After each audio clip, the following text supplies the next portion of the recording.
Yo, what is good? Welcome to Best of 2025 Watch, where we play the latest games in search of the greatest games of the year. And today we're doing some indie cleanup. When you stream one day a week, saying you're hitting the biggest releases, if you ever miss 1 week, that's some games left. And also, sometimes not enough games can fit into one slot. Sometimes I do have 2 games. Sometimes I've even had up to 4 games on this piece of content, this like recurring segment that I have. But ultimately, that always gives like less time to some games. So because of that, there are some games that slip through the cracks. But you know what? Those are great titles for weeks where there isn't a simple, clear answer to the big release. I do want to give a nod to the fact that Lost Records Bloom and Rage Tape 2 is out already. I think it came out like a day or two ago from the time of me making this stream. I'm deciding not to stream that game just because I already did 2 streams on Tape 1. Y'all saw me play Tape 1. You guys know that I don't like the game, don't think the game is very good at the moment of Tape 1. There is a chance that Tape 2, they start cooking with oil and it ends up really picking up and I end up really satisfied with that game. That is a possibility, but I did not want to bank on that for this stream. And frankly, also those games typically take me a little bit on the longer end. So I didn't want to have to like either do 2 streams or play today for 6 hours on a game that frankly, I'm not that excited about. And I'm only finishing because I just want to see what's at the other end of things. And because I'm a big fan of the genre, I'm a fan of the studio's work in the genre and want to know more about it. But I do want to give a nod to that because I do think that is kind of, to me, the big release of the week. I'm looking at Game Informer's release calendar, which is back, which I enjoy very much. But yeah, it's Friday the 18th at the time of this recording. Yeah, not a lot of like a lot of ports. I have heard rumblings of some cool indie titles.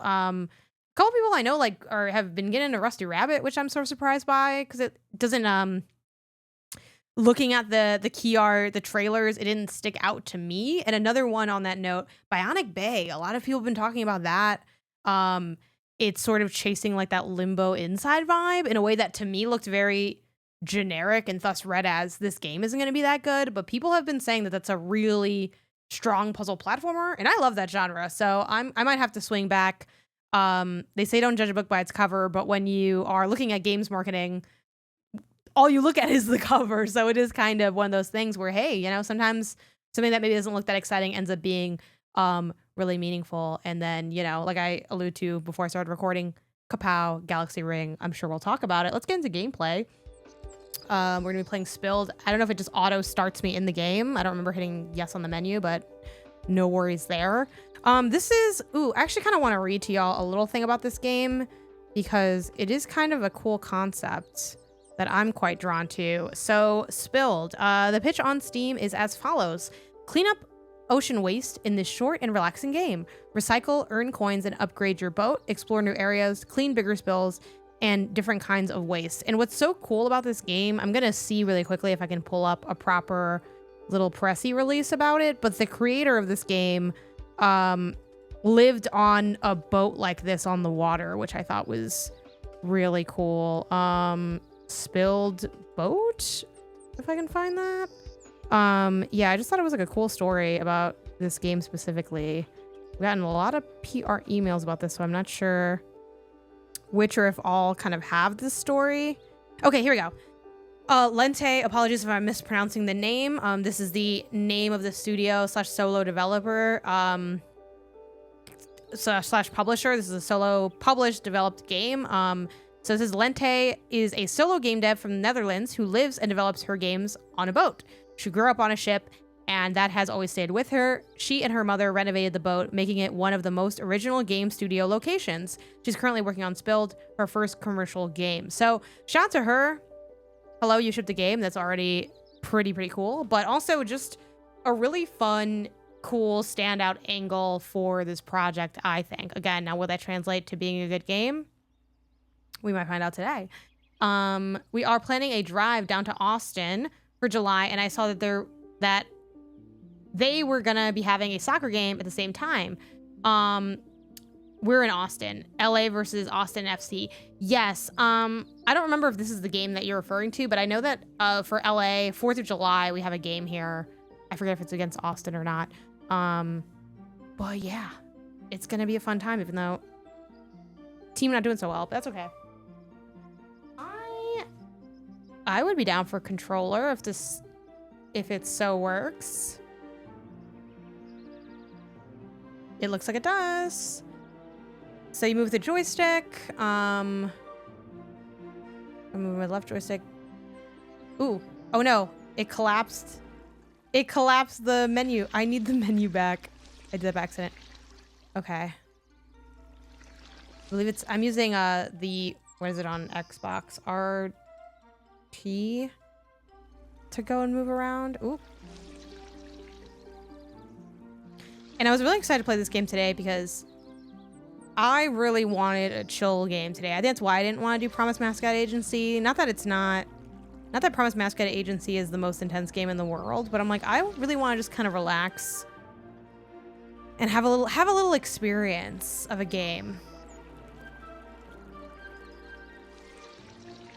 I'm a little wondering about this angle for this one bit of spell. Okay. So it seems like it's a little particular on some of the angles because I had to go over that one a couple times. But it looks like, okay, it's all about like that front of the boat that's sort of sucking things up. Nice OST. Solid sound design. I'm not in love with it. I think it could be better. But I don't hate it. It's not hurting my experience. I think I wish it was less like sloopy or less wet.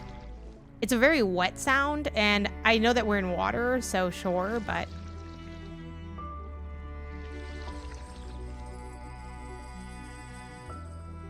okay, simple enough. I love a game that you can just kind of start. I'm like, yeah, don't tell me anything. I don't want to know anything. I don't want to have to do anything. I just want to go. Oh, it's spilled, which that reminds me. I have to put that in the what we're playing because I'm still on just chatting for categories. So thank you for the reminder there. So I'll be doing that in a few seconds.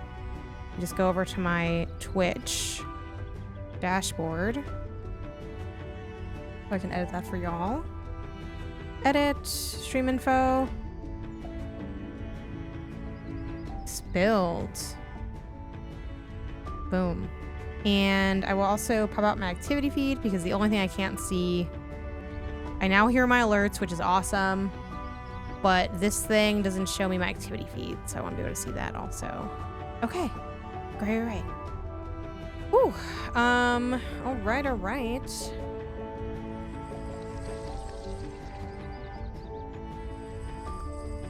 I don't know if this means like I have to like turn in my work to this spot or what. I can already tell you, I'm excited to play this on my Steam Deck.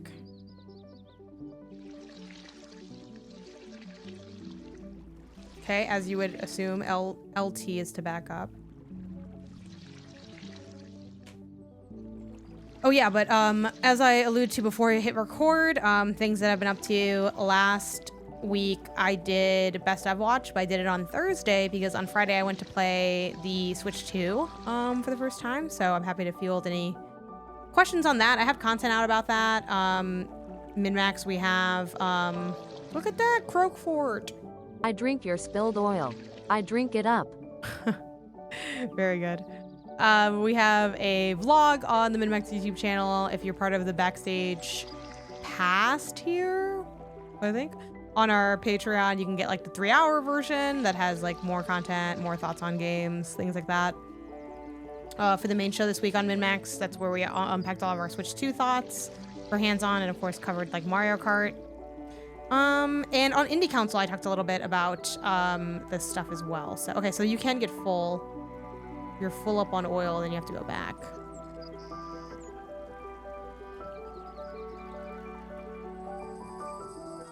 Yeah, the instant clean feels good. Okay, cool. So now I'm clocking the visual on the back of the boat, which I didn't notice before. Not a con, but just an observation. You do move like pretty slowly. Like there's not like multiple speeds, but I think you kind of need to move slowly because otherwise you would end up like going too fast. Oh, A, like for what? Oh, like I can buy this upgrade? Do I have this upgrade now? Do I walk up to it? Let me see. That's very cute. Very cute menu system, not gonna lie to you. Options, main menu, return game. What's this little croaky guy in the corner? Okay. I'm not sure what's up with this fan. I'm guessing I buy the fan. It's like a propeller. Do I need to do that now? I like interacted with it, but I don't know what happened. Find out. Evelyn. Okay. I will say another compliment for this game. The water looks really nice. Like specifically like the biomes of the environment underneath. Sorry. Oh my god. I think that chime could have been like a little bit louder, more pronounced, or maybe like elongated to just make it feel a little bit more special. But I like the flash and then the, ooh, you did it kind of thing. But yeah, seeing the little clownfish and the stuff underneath is really nice. I think it's just a dead end, but I just want to make sure. Yeah. Okay, I'll back up. Back up, back up. Back up, back up. Thanks for the follow. I guess I just maybe might as well cash in the couple little things I got.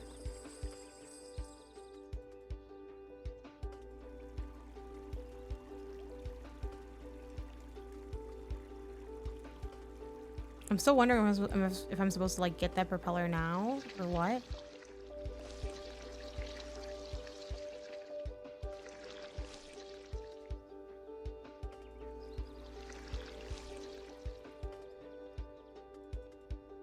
I'm just hitting other buttons to see if anything else. Okay, we have another friend here.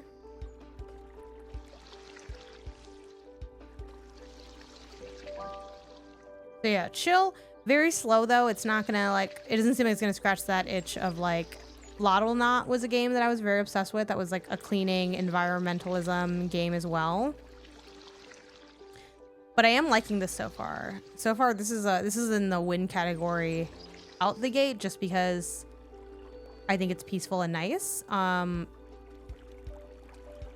whether or not it gets like maybe a little too boring or whatever, I think it'll also just be like a. Okay, so they're saying no, they're saying to like, what are they saying to do? Oh, to like grab these and push them into the recycling maybe? I will say the tutorialization could be a little bit better. I don't like tutorials where they just sort of only like flash the thing for a moment. My preferred tutorial, if we're gonna have like an on-screen pop-up, is that something is there until I do it. Though I do like that this lets you get going with the action right away and they don't have like separated tutorials. Okay, so I think it's just you have to push these into there. Okay, but let me like go back and finish this part up though.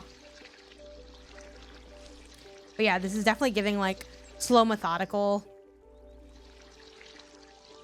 So you have to be in for that to, I think, enjoy it. If you wanted something that was like a little bit more, I can almost speed run it. Or you want something more the speed of Lottle Knot, this isn't going to be it. But if you're down for sort of almost like a version of like the meticulousness of coloring inside the lines a little bit. Not that you have to be like hyper precise in this game, but it's just a little bit more, you know, you're taking your time. Even just the introduction of this moving this stuff with the front of your ship, it's like that's going to take a little bit of like precision, some trial and error, and also like a bit of time due to having to like interact more directly with physics on the little objects.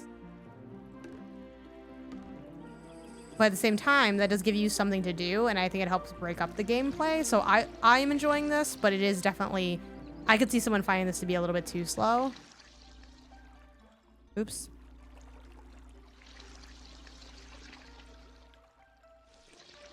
I also like the finding the animals.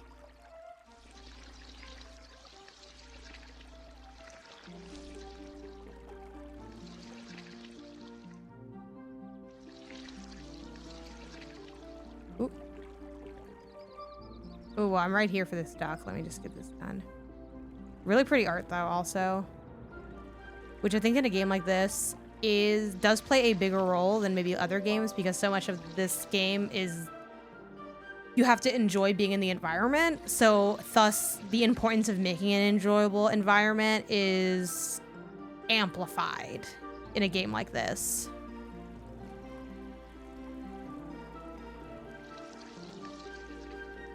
Yeah, music has a fun sense of like playfulness and discovery that I think also ends up weighing pretty heavy in a game like this. Whoop whoop.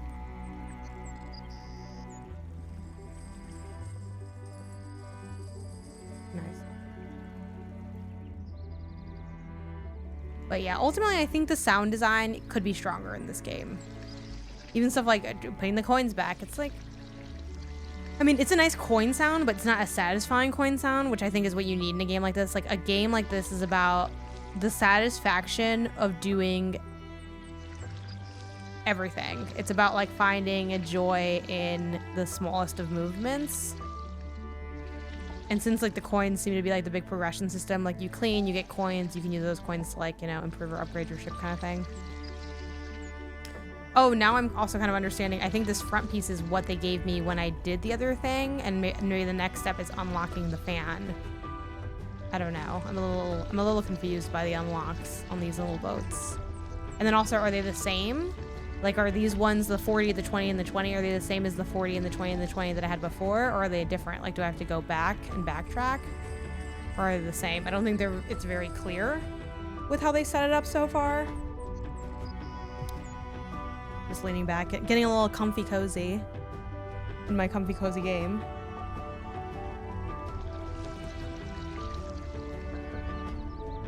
Oh, and then here the stuff is like really it's like really lined up to be pushed in a nice way. Kind of. I mean, you're not gonna be able to catch all these in one go, but oh, did I actually? I got a lot of them.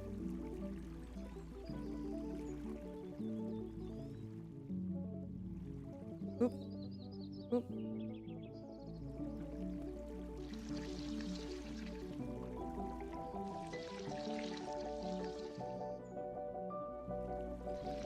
Okay.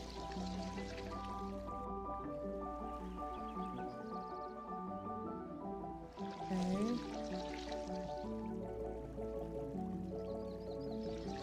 Doon doon do do do doon doon doon do do do doon do doon doon doon doon do do doon doon doon. What else was I gonna say about what's been going on lately? But yeah, those are the big things, I think. Do do do do do do do do do do do. I also think when it comes to like these tiny little spills, this is the grand debate of Power Wash Simulator. Like, do you want the game to auto clean that up for you, or do you want to have to clean it up?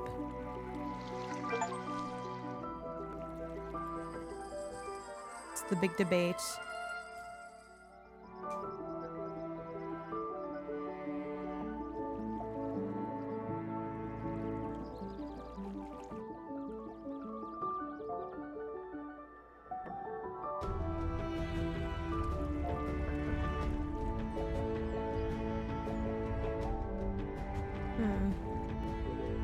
I'm like, I guess am I speeding up the boat when I buy this? I think they are the same upgrades.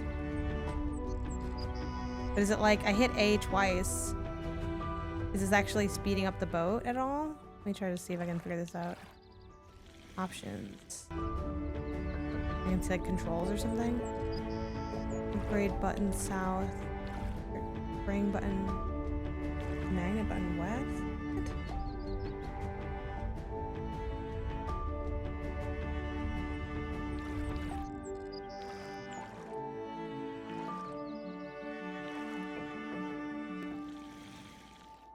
I'm a little confused on some aspects. Not gonna lie to you.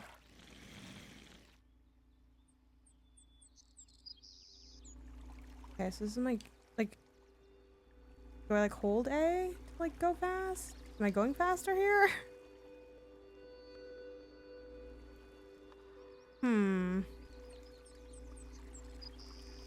We will just like sense this, I suppose. Then I'm guessing this upgrade is like more space for your thing or whatever, but I only have like 10, so I can't do it yet. I don't know.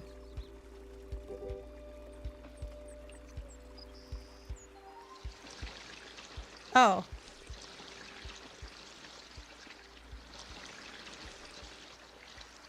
Okay. I feel like it doesn't seem to be doing anything though. Like the spray water from the top. Oh, it's probably for this thing, this rock. Okay. That does feel kind of nice. The little globules. Oop.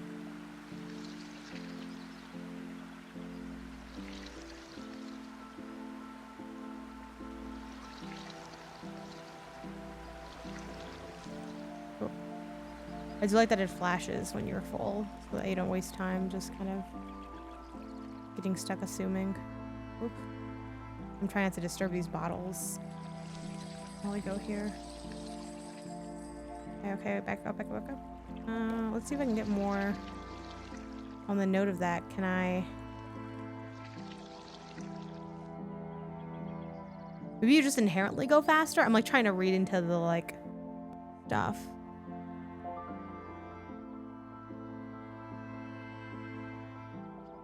I mean, it doesn't look like I can hold more from that, but I guess I can. The visual indicator on that upgrade is not my favorite. Okay. Let's go. Let's go.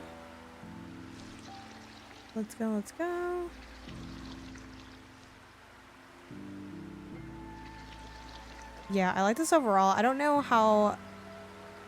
This is a game where, no shade to it, because I think it is nice. But I definitely want like a nice little like a shrunken down scope, I think. Though I do like the different kind of tools and challenges, like spraying the walls was nice to do. And I do enjoy getting my little upgrades. Everybody loves an upgrade, you know? Okay. I'm gonna get the one that lets you like push stuff next. That's why I'm not like gonna push those bottles yet. This game was so relaxing. Love the music. Yeah, I think the music is quite strong. I think the sound design, not as strong as I want it to be, but I like the music a lot. I think the music helps a lot. And yeah, this game is exactly what I thought it would be, which I am totally cool with, which is a nice chill experience. I just wanted to feel some joy and comfort.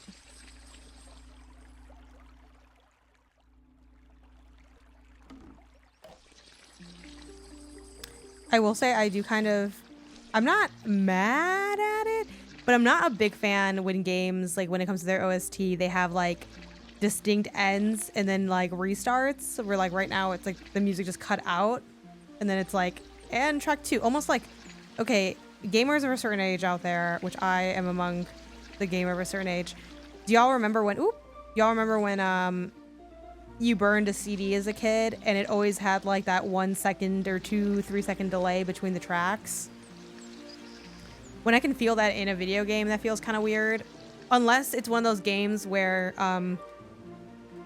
you know, games like idle games do this a lot. They have almost like a lo-fi track list, and in the corner they'll have like what song is playing. I'm kind of okay when it's in that structure, but I like my stuff to flow together more seamlessly. It's not the worst sin ever. The worst sin to me for video game music is when I can hear, when it's a track that is looped and I can hear when the loop ends and when the loop begins. Oh my god, that's pain. That is pain for me. This is kind of doing a different thing, so this is okay. I want more of like a big thingy.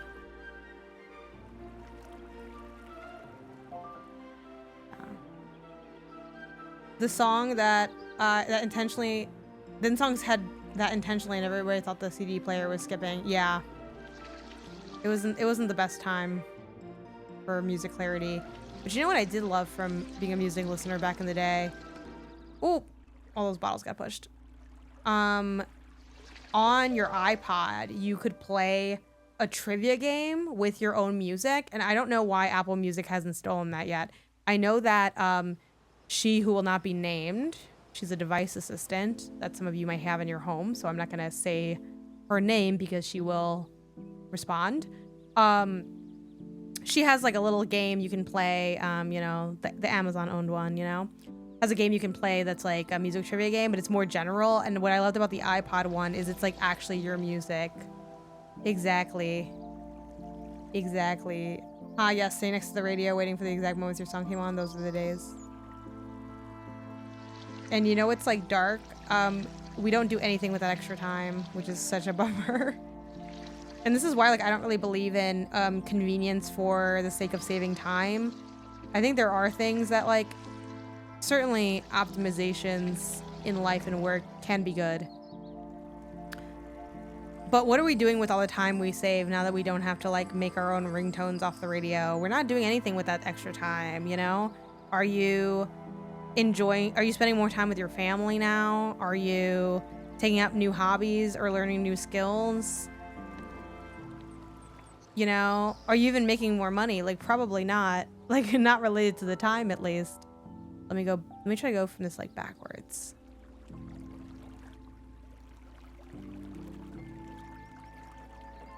So yeah, maximum efficiency, it's a scam to make you think that it's gonna make your life better. It's just gonna make your life different.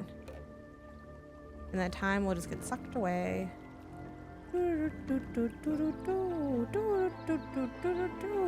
la la la la la. Anyway. Yeah, she will not be named. I know. At the risk of invoking a certain author who is fucking terrible, you know. We just endlessly scroll without noticing. And I'm not gonna lie to you, I do love I love my scroll. I love my endless scroll, and I do think I get some good things out of it. I also think it eats a lot of my time sometimes. So it's what's the saying, too much of a good thing isn't good for you? I think that's the case of the endless scroll. But I do think, you know, you want to be wary of being too much. Thanks for the follow. Like, oh, social media is the worst thing that's ever happened to society. Da, da, da, da. But it's funny because, you know, we were talking about this with for Min-Max, we sometimes do like random spoiler casts for things, and we did one for the movie Boyhood, starring Ethan Hawke and other people that aren't Ethan Hawke. I love Ethan Hawke, so that's why I mentioned Ethan Hawke. But it takes place over like a number of years, like real life years, and you know, it's like about growing up and childhood and adulthood and all these different things, and slice of life and all that. And at one point in the movie and in real life, like Facebook starts to exist, and you know, the son is talking about sort of, hey, thanks for the sub. Also, Bruce just got like a really nice haircut, so she's very fancy looking. She's not as fuzzy as she used to be, but she is very fancy looking. Yeah, so, and Jacob Geller, when we were doing that spoiler cast, brought up that, oh, we've been having these same conversations for like all of humanity. Like at one point, he said he was watching like some other movie, and they were talking about how technology is going to make us less connected as people, and the technology that they were talking about at the time was an electric blanket.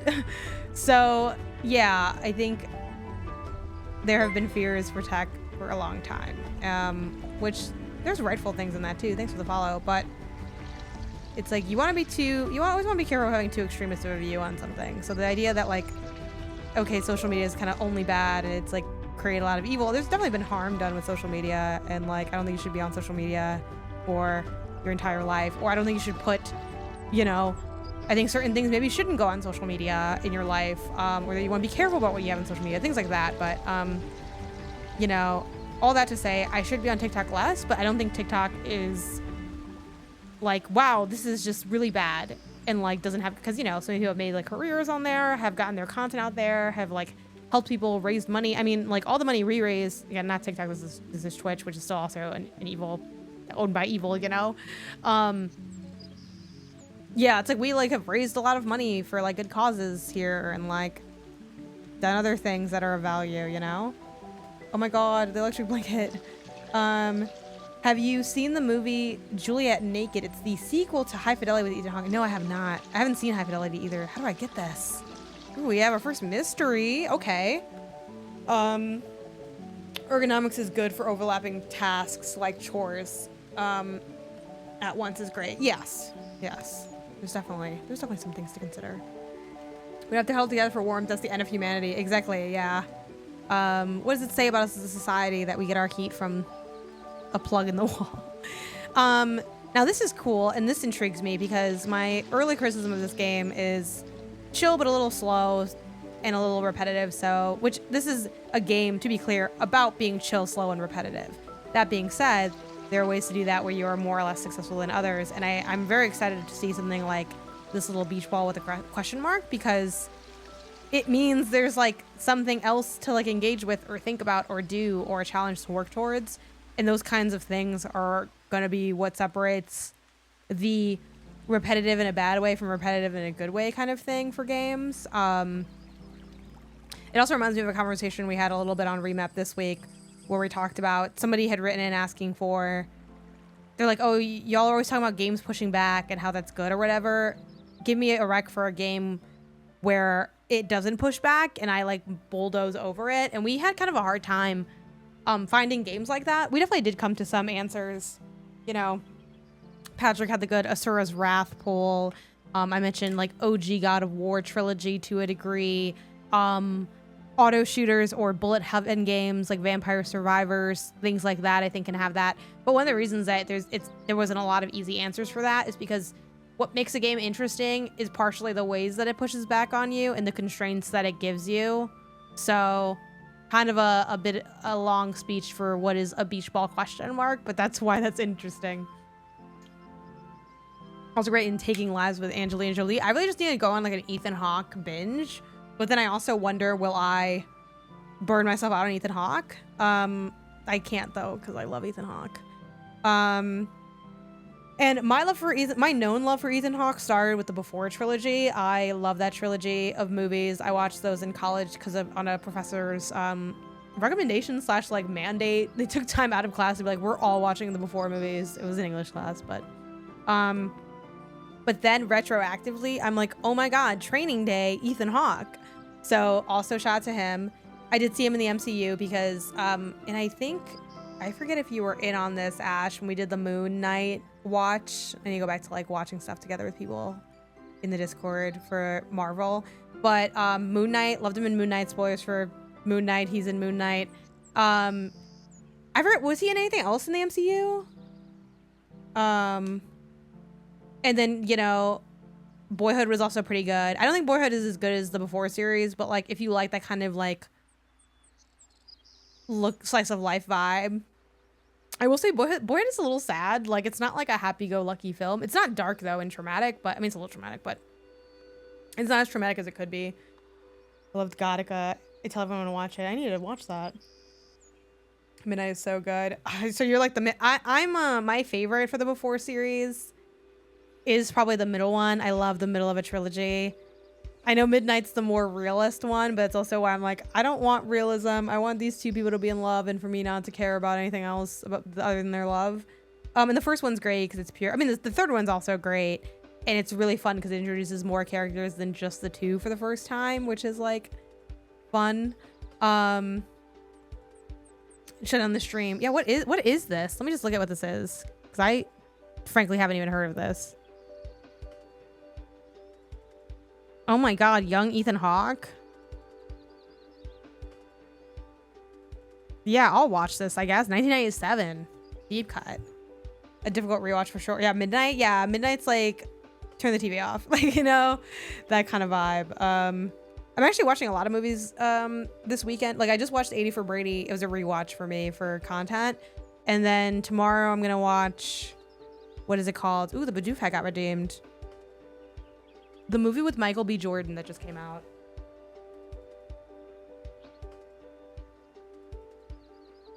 You know, just to date the stream. Sinners, yeah. Taking Lives is horrible. Apparently Sinners is also horrid. No spoilers though, please, on Sinners for myself or anybody else. It's supposed to be like thriller horror or whatever. Yes, and I was like, okay, and like this is like totally a joke. Like, do not take this seriously. And Haley, if you see this now or ever, it's not that deep. But when Haley brought up the worst merch to exist and mentioned this hat, I was like, I see you don't watch my streams every day, Haley. like my stream hat. But you know, in Haley's defense, part of why I have this hat is because it is dumb. You know, like that is why I have it, because I'm like, this is a silly thing. And I love how they tried to make Bidoof happen in Pokemon. I think that was funny and silly. Third Squishmallow. I got a giant Teddiursa. That's cute. Teddiursa's a great mallow. Yeah, it's not the first time I've caught a stray on a podcast. And honestly, I didn't harp on it a lot, but I totally would. If I had more money, like more disposable income, I would have bought that Inside Collector's Edition, because I love Inside the video game, and the Collector's Edition is cool and weird to me. Like, I like it. I think it's cool. In the chat, don't spoil what it is, because the item is a spoiler for the game. It kind of spoils like a big moment in the game, basically. It'd be like, I don't even know what an equivalent would be. I don't know. It'd be like if, again, I don't want to think of like a spoiler. Not literally, but it'd be like if in Lion King, because everyone's seen Lion King, was it, you know, Mufasa dies, he's betrayed by Scar. It'd be like if Mufasa's dead body was you know, part of the thing. It's like, oh, well, this is kind of a spoiler. It's not literally that, but it's like that. I want that so much. Love Inside. I also love the Cocoon one. I'm not sure the Cocoon one is.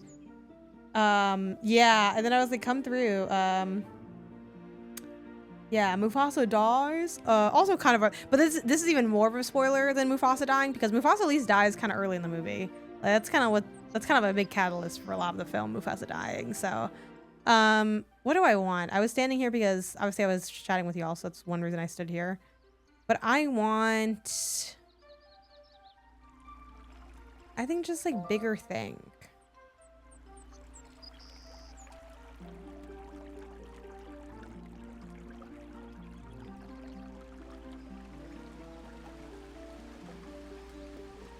The rain included in here is pretty nice too. I know Mufasa really has that dead dad energy for sure, like even if you didn't know. But that's what's funny about something I think about a lot, and I don't know if y'all have stories on this or a perspective on this, but I think about how when you're a kid and when you're younger, and this is also just true if you just have like, you can be an adult and just have less like media experience, but this is especially true with a kid. Like, before you know what tropes are, like, what is that like? Because, you know what I mean? Like, I'm trying to think of like a good trope example for this. Oh, the he's right behind me, isn't he kind of trope. It's like, the first time you see that, are you like, oh my God, it's the most scandalous thing in the world, you know? You better watch your say on my brother. Yeah. I just watched that, so good. Wait, which one? Oh, you're talking about that other movie from before? And yes, play Inside. It's not super long. Inside's like a fantastic game. I really think that was like, at the time, even though I wasn't an Overwatch fan, I kind of was like, Overwatch is game of the year, like in terms of like quintessential game of the year vibes. But honestly, like for me personally, I think Inside was like the best game I played that year. Granted, I wasn't playing as many games as I do now, so maybe I'd have a different answer otherwise, but I do also really like this thing of having the upgrades be just like available there all the time. You don't have to go back. They're like there in each area. I wonder if I can just talk to this boat about this beach ball. Maybe I can just buy the beach ball? I don't know. Let's see. I read a lot before and alongside movies, so story mechanisms were apparent. Yes. But even as a kid, like, you know. Okay, I don't think I can like talk to this boat. Can I like throw water on this boat? We'll find out what's happening with this. Let's see. Yeah, this feels pretty good, not gonna lie. Pushing all these cans.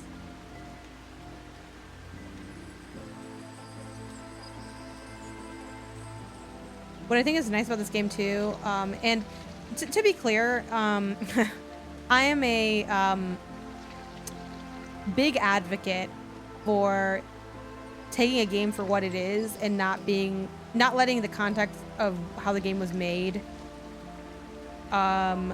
impact that. So like, to be more specific, because there's obviously context matters to things, so it's not like I'm totally looking at games divorced with their context.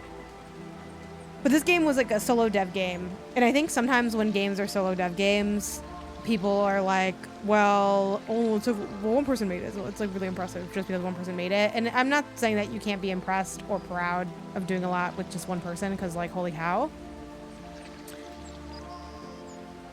But you know, I am very into games, and I look at that kind of stuff. You know, people playing this are not necessarily gonna be like, oh, well, now that I know it's made by one person, I like it. You know what I mean? Like, that's the thing. Like, it does maybe change how impressed you are with something, or kind of contextualize maybe why things are different or whatever, but it doesn't change anything.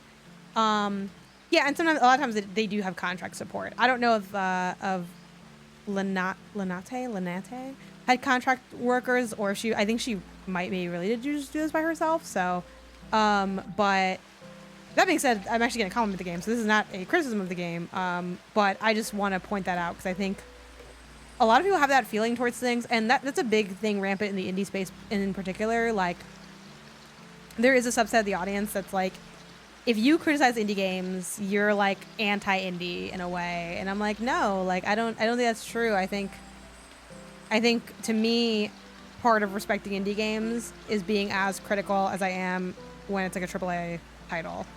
And part of being a good critic is knowing how to be critical when you're really impressed by like the, you know, scope, animation work, or whatever of a AAA title. Kind of like, you know, just an easy one thrown under the bus, but like Assassin's Creed looks incredible. And I'm still not, funnily enough, I was really into what I played with Shadows, but then I just didn't go back. So TBD on when I go back. If I go back, I don't know. But yeah, it's like, I think for some people, and I hate to say this because it is kind of mean, but to me, it feels like there are some people where if your game works, like it's not broken, it generally functions, the grading starts at like a 7. And I don't think that makes your game good just because your game works. Like, you know, I'm not judging the game. I'm not a QA tester. I'm a critic. Anyway, all that to say, I think this game is really impressive in a lot of ways, not because it's only made by one person. Even though that's impressive too, but like, you know, that's not going to impact my enjoyment of the game. What does impact my enjoyment is, again, the detail work in a game like this. Obviously, some of you might be watching and you don't play games like this, which is totally fair. We all have different taste.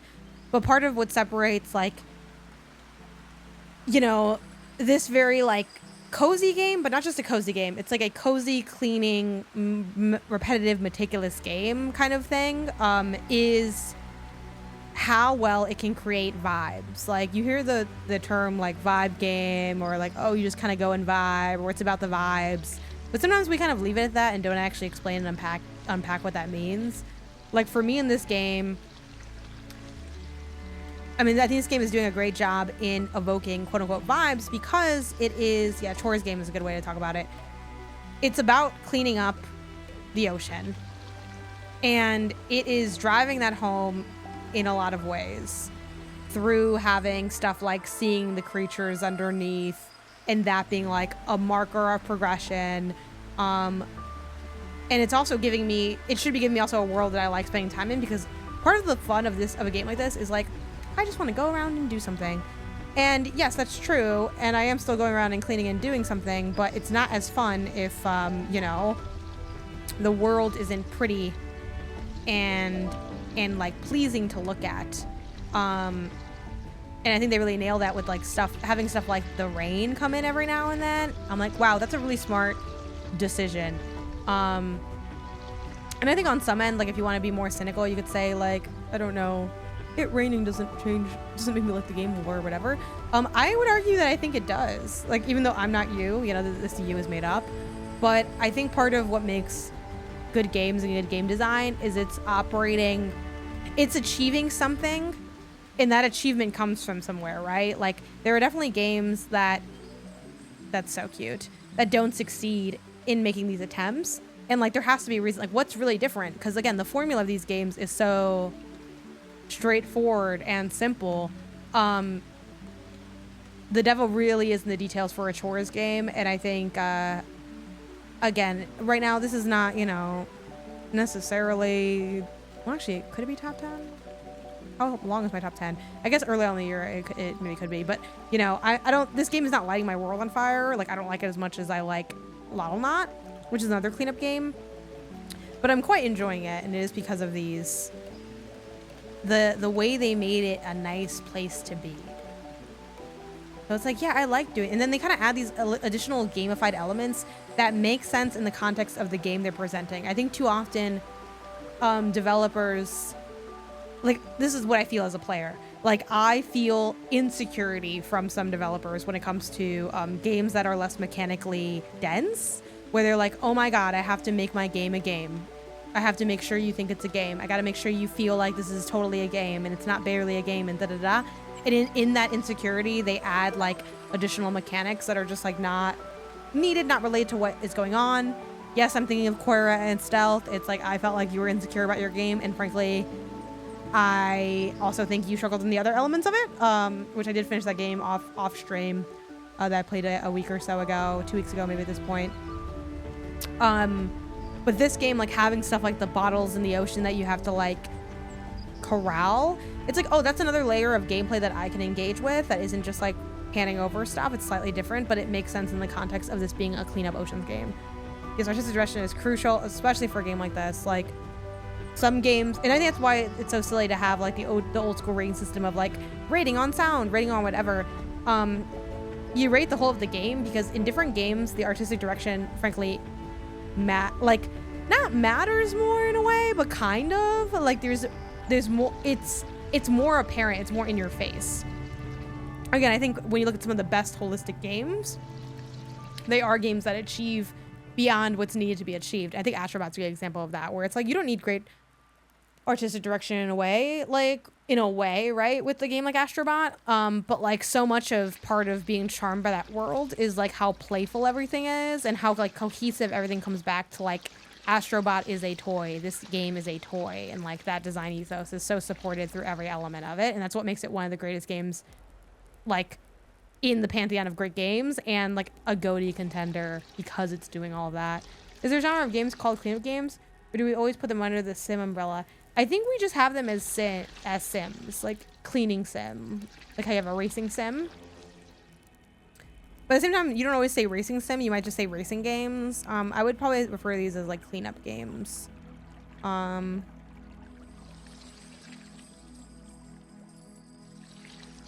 I kind of think like, I would actually maybe put it as a cleaning organizing game, even though with this game you just clean, but I think like another clean organizing game is like unpacking. You know? I think collectathons connotates, I don't know, has a connotation, whatever, a 3D platform or collectible items. Maybe that's just me. Collectathon. Oh yeah, I think a collectathon doesn't have to be a 3D platformer, but I think it does, I do associate that more with platformers. Like, I think a collectathon a little bit. Newer, worse comic adaptation comic panels, might become a trope. Yeah, she made it while living on a boat. Yes. I don't know if you said something about that because I can't scroll back on chat easily. But yeah, I did mention that towards the top of the stream. I think that is very cool and an angle you totally should work, and she has worked. At least her PR team has worked, which you totally should. Like, that's really freaking cool. Like, you know. I started it. I really liked that game a lot. It really impressed me. Yeah, that game is really cool. The puzzles, I know they have a lot of assists available, but I'm like, I like got stuck on a puzzle and I'm like, let me come back, and then I haven't come back. It's kind of where I'm at with a little to the left, but I'm like, I started playing that game and the instant, and that's also what separates, like, this game feels like a good game to me, build, but I don't think I'm not getting great necessarily from it, but I am getting like good, and I feel like the more I play this game, the more I'm enjoying it, which is a great sign, and not easy to do when you're, you know, mostly working with the same gameplay tool set. But a little to the left is an example of the instant I played that game, I was like, holy cow, this is fantastic. A little to the left also does a a trope that y'all, I want to write so many articles, but it's so hard to like fucking get together and write articles with the time I have. I spend a lot of time playing games and making podcasts and stuff on those games, and like trying to like cram writing in there is always a challenge. But I really want to do some research and come up with a list of games that do their tutorials in the title screen, because I think that is like so fucking cool and like kind of a newer trend. That one game where you're pushing the little boxes, a ranger also tutorializes its title screen. And I don't really know what I want to do with that. I kind of just want to collect a list of them, maybe talk to some developers about that, maybe like make it a larger article on like maybe like a tutorialization series or something on like, I don't know. I'm not really, it's like a half-baked idea, but I think it's a really cool trend that I've been seeing that I'd love to like almost like just kind of gain more to say about it than like, this is cool. Like, you know, I don't know. I'm still working my way through the extra. Power Wash Sim is so good.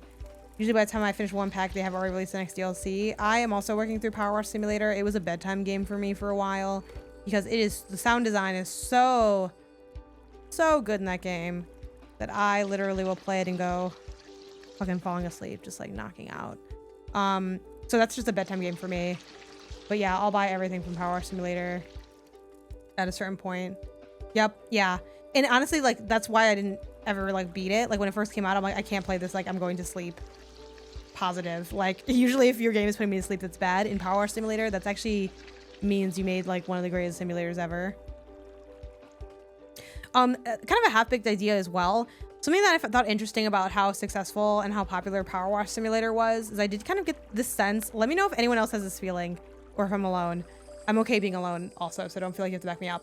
But that power washing was kind of like a little bit more, this is hard to explain, but like it felt like, you know how people say that like just digging an endless hole is like a very like bro thing to do. Not that anyone can enjoy digging a big hole, but Power Wash Simulator felt kind of like more of a bro-y simulator, like a more masculine, even though I kind of hate using that phrase because I think it's very limiting thing. And I feel like it was more widely respected and appreciated than if it was like, I don't know, it's tough because it's such a great game, so I don't want to say that it's the only reason that it got a lot of like love, but I just feel like something about it, something about the male codedness of Power Wash Simulator, the dad core, yes, I feel like garnered more mainstream respect, where people weren't just saying, I mean, I'm sure some people were still saying this because there always are, being like, oh, it's not even really a game. Like, I felt like people, yeah, the power, yeah. You know, I'm sure there's like a shitty, like, way too on the nose, like, college essay title we can call them for that. You know,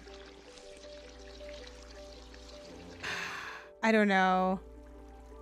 Game Dad Core, Power Wash Simulator and the power dynamics of gender or something. I don't know. Like, there's something there, but like, I can't say more on that because like, I don't have the rest of the thought formed. Like, I'm sure there's like, there's an academic paper in here somewhere, but I can't write it. So if anyone else could get on that, let me know. But yeah, I mean, it's kind of almost the same as like how there's like, oh, a dad bod is like, sure, it does signify out of shape, but it's like, oh, I don't know, it's kind of, there's something attractive about it. Like there's like this kind of conversation around it, that being still desirable while like looking like a mom. It's like everyone's like, yuck, you look like a mom. That's like the worst thing you can look like. So, you know, like, I don't know, there's something there. House Flipper, the home remodeling game. Lawn Simulator also, yeah, Lawn Simulator is, but I feel like Lawn Simulator didn't like get the same buzz, and that's part of like, I do genuinely think like Power Simulator is a great game, so I don't think it's like that's why it's successful. But it is interesting how much I felt like everyone was so much more accepting of Power Wash Simulator than they are of some of these other like genres, like games in the genre. Yeah, they're like, hold on, this is like where men become men. I don't know. Yeah, but of course simulators are always gonna have like an audience and some popularity to it. People crave playing pretend. Playing pretend is some of the first kinds of play that we ever did in our lives, like existing as humans with consciousness, is playing pretend.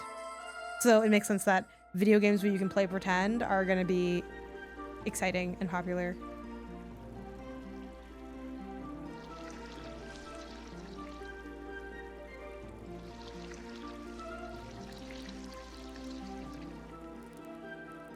Wee. Oop. I will say I kind of wish that like these animals were like more interestingly like hidden or something, because they're just always in this little alcove at the end, and that's kind of dry to me. Like anecdotally, I don't think there was a gender bias with people who talk about enjoying games, but there might have been more like press influencer attention from men in those spaces. Yeah, maybe, but I don't know. I just feel like there are people that never like talk about simulators being like, I respect Power Wash Simulator, and it's like, I feel like you don't say that about any other game. Like, I don't know. There's something in there, but again, it is just also a great game, so it's hard to like piecemeal that out. Yeah, power washing is extremely satisfying. It's kind of like in the vein of like, I know ASMR can be polarizing, but it's like, I mean, just power washing is just like there's power washing videos that people like love watching. So, the way I always end up playing the dad when my friends want to play house as kids. I never really played house because I didn't get to play with a lot of kids like my age growing up, sadly. So I mostly played stuff with my brother. So we were more of like a stuffed animals, Hot Wheels kind of household. So yeah, we didn't really play house. I don't think I had I don't. I mean, I feel like a lot of kids have a desire to like do that or do the grocery store thing or whatever. Maybe I'm gonna switch. I feel like my hand is gonna get weirdly swole or sore on one side if I leave this ring on too long. I'll give myself a little break from it. Power Simulator Deepest Dive. Oh my god, I don't even know what that would be like. I feel like I'd fall asleep doing that Deepest Dive because it's too relaxing to think of Power Wash Simulator. Yeah, we haven't spent money in this in a while, so we'll do that.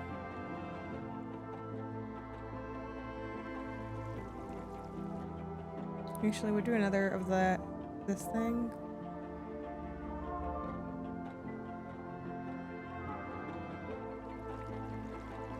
Yeah, now I'm feeling the speed more. The speed was not really felt before.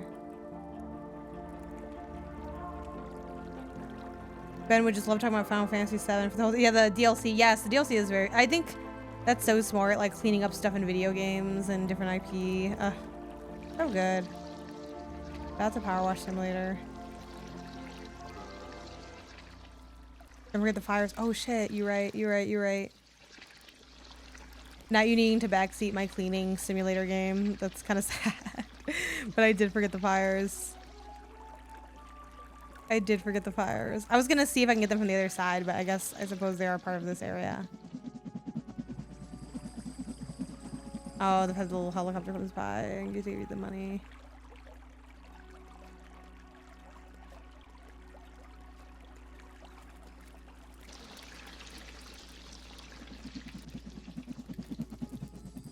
Daycare was also good for getting chickenpox. Are you young enough that chickenpox had a vaccine when you were a kid? Yeah, chickenpox did have a vaccine when I think it did, right? Yeah. I'm pretty sure I had a chickenpox vaccine because I never got chickenpox. Yeah, I feel like I have that. Howdy, how's it going? I didn't realize they were here too. Here's the thing though, am I still missing something here? Or no?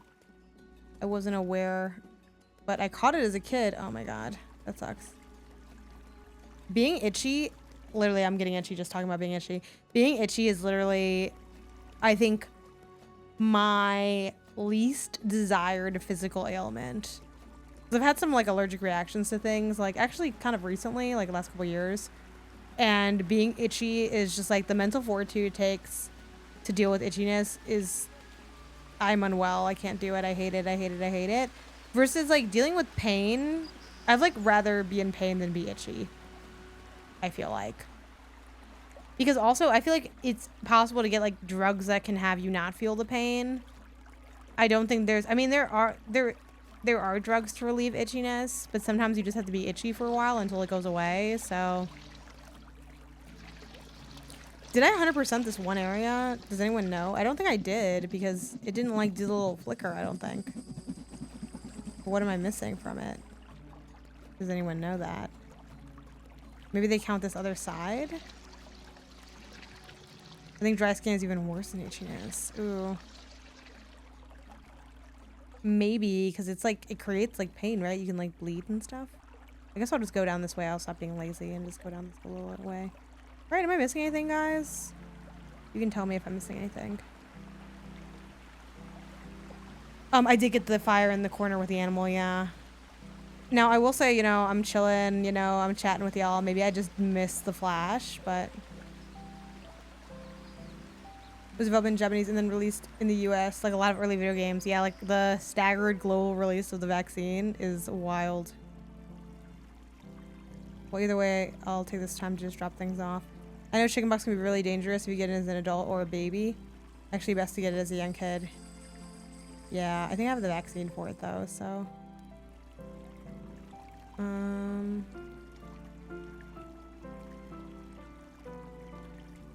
Yeah, I feel like I got everything. My dad had as an adult and still has scars. Yeah, I had, I didn't have chickenpox, but I got mono in college.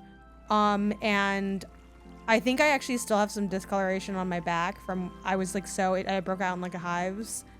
And I was so itchy, and I was like, I didn't scratch that much, but like I did not scratch either, you know what I mean? Like I scratched a little bit. It's just like, it's too much. It's too much. Still have 2 small scars. Oop.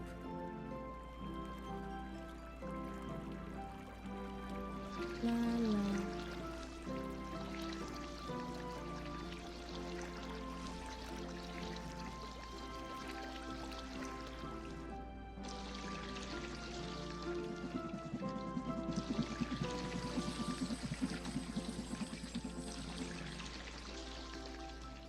I'm not gonna lie, I do love the feeling of efficiency. And I love collecting these animals. Very cute.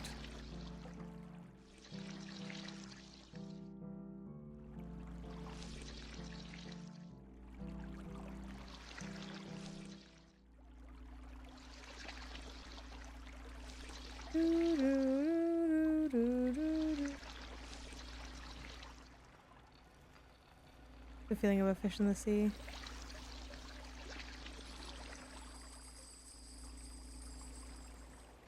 Whoop.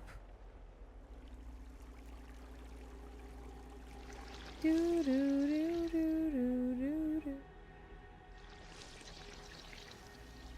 excited because I got some donuts yesterday. I'm gonna eat one of the donuts. When I get up to take my break, I'm gonna make a coffee. I'm gonna eat a donut during my break. It's gonna be great.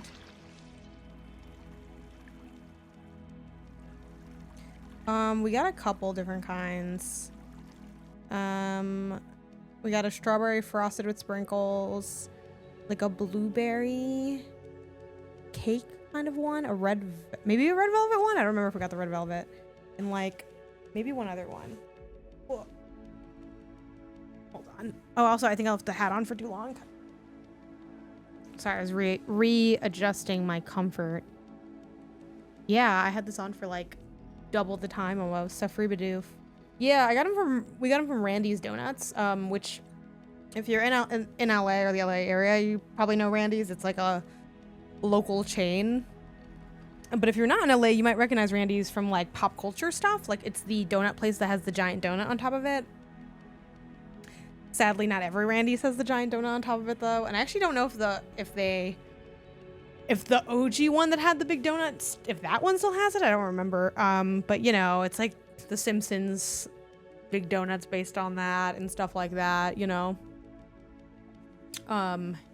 Yeah, Randy's is like pretty damn good for a donut spot. I don't have like a favorite or the ultimate donut spot in LA or anything. If you have Rex, feel free to let me know. I also like up in the valley, there's a place called Donut Hut. It's just like a regular little tiny little place, but it's like if you're in that area kind of just doing shopping, hanging out, like I enjoy Donut Hut a lot. Wow, my first Jan stream. What's good? Thanks for the follow. Welcome in. We're playing Spilled, which is a solo developed game, and the developer lived on a boat in the water like this.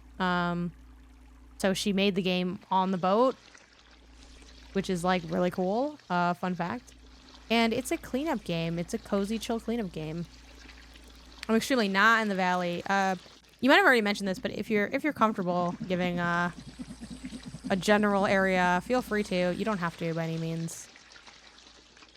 The valley is the closest I get to telling you people anything about anything in terms of where I live for obvious reasons. Dun, dun, dun. South Bay. Okay. Okay. Yeah. Ooh. Who's this? Oh, you can... Yes. And this is what I was hoping for in this game. A way to just, like, let me do a little bit more. I tell strangers where I live all the time. Well, I will say when, you know, obviously different things increase risk, right? Also, I know you're joking, but...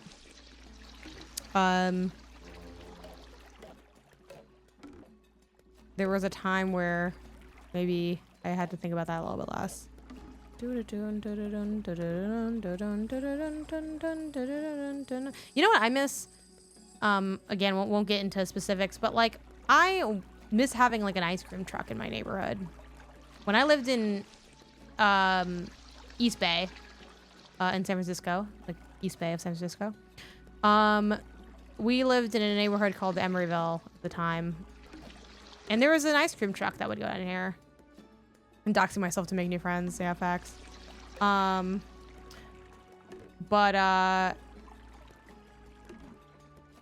I miss that. Let me know in the chat again. Don't tell me the neighborhood that you live in. But like, do you have an ice cream truck? Or did you ever in your life have an ice cream truck that went by? I think when I was a kid, I don't know if an ice cream truck went by my childhood neighborhood in Chicago, if I'm being honest. But yeah, having access to an ice cream truck, very fun. You know, good time. The Ninja Turtle bar. For me, ice cream truck stuff, I am probably my go-to, I think, is the rocket, the popsicle rocket, which like honestly does having a popsicle rocket treat hit as hard now that America has succumbed to some of the worst leadership in the world. You know, I feel like the patriotic undertones of the rocket bomb pop might have kind of ruined the treat for me a little bit. My hometown, we didn't have one driving around, but it would be in the town park in the summer. No, but I saw somewhere in Boston that does delivery of sundaes, which I feel an urge to try. Ben Hansen was just talking about sundaes. He's like, I think a sundae is underrated. I'm like, it's just too much going on too much ice cream for me. It's like you're racing against the clock to eat this. I don't like this. I was boring. I would get the big ice cream sandwich, but oh, love the big ice cream sandwich. Nothing boring about the big ice cream sandwich, in my opinion. I remember being the ice cream truck being really infrequent. So I would freak out and try to think out. Yeah, I had this great moment as an adult, again, living in Emeryville with Isaiah. This is like the first place we had together, where like when the ice cream was there and I ran to get my cash, and then I chased it like down the street. Caught it. It was great. I heard them all the time in Tampa, but not as much where I lived in Illinois. I feel like that era started around 1776. Red, white, and blue. So good. Did you have the one with the gooey center? Like a gusher. Ooh, no. I don't think I would like the gooey center there. I miss the Mr. Softy trucks. Mr. Softy is fun. Ice cream truck. Ice creams. Let me see what is the go-to stuff. This is the tier list that me and Isaiah have to do. Maybe the ice cream tier list. Yeah, the fucking ice cream cookie thing, like the ice cream sandwich, really good. Especially like the cookie one, love that. I did enjoy the licensed ones sometimes, like Sonic was pretty yummy in my opinion.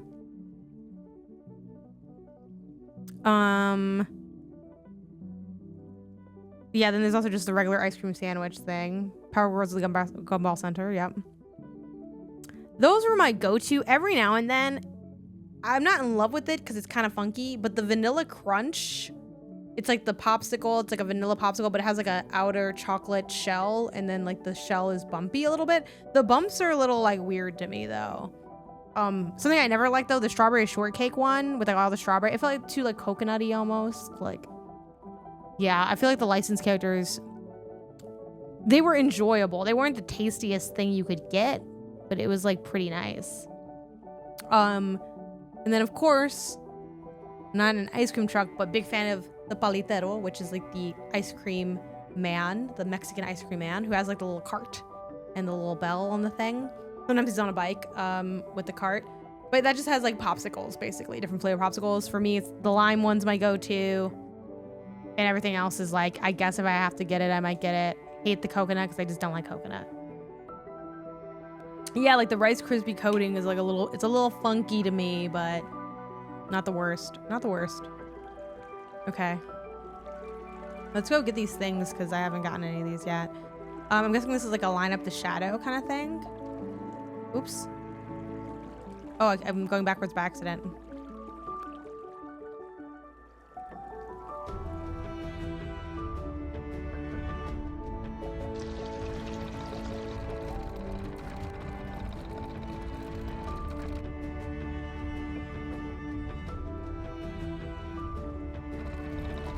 I'm at like a bad angle for this, so okay, it's pretty it's like it's just forgiving enough for that to make sense. Like I like a little bit of forgiveness in that, but I also still want to have to like try to get it. Ice cream was mad, but the churro stand was serious business. Me and churros, not the strongest track record, I have to admit. I don't get it twisted, I do like churros, but I find that unless you have like a really fresh churro, I don't like the non-fresh churros. Like, and for a long time, I thought like churros are just like this. They were kind of like a harder dessert. No, if you get a fresh churro, it's super soft. I would get the, for any Chicagoans out there or someone visiting Chicago, there's a chain, a local chain of churro places called the Churro Factory, but it's spelled like traditionally. So it's Xurro. Again, that sound isn't even made in Spanish, so I don't really know. Xurro is the name of the place. They have, I actually think they might have a location in Navy Pier if you were like going to that tourist trap. Genuinely, Navy Pier is pretty freaking boring. So if you really want to go, I don't want to like ruin your plans, but I went during my revisit just to like, it was nearby, and you know, I was showing Isaiah like around the city. And honestly, Navy Pier has fallen off from where it even was, and it was never that high up. Like, instead of the botanical gardens, they now have like you have to pay to see like some weird projector screen bullshit, which I know that makes me a boomer and I don't care. They do have this like fly over the city thing that honestly, it is overpriced. It is quite overpriced, but I did enjoy doing it. Like, I think if you're down to just like take the L on the price, I forget how much it is. It's like kind of fun. It's like one of those little virtual rides. We like go through the city. Yeah, I like I think you have to go unless you hate museums, you have to go to the Field Museum for Chicago to see Sue. She has her whole little area now.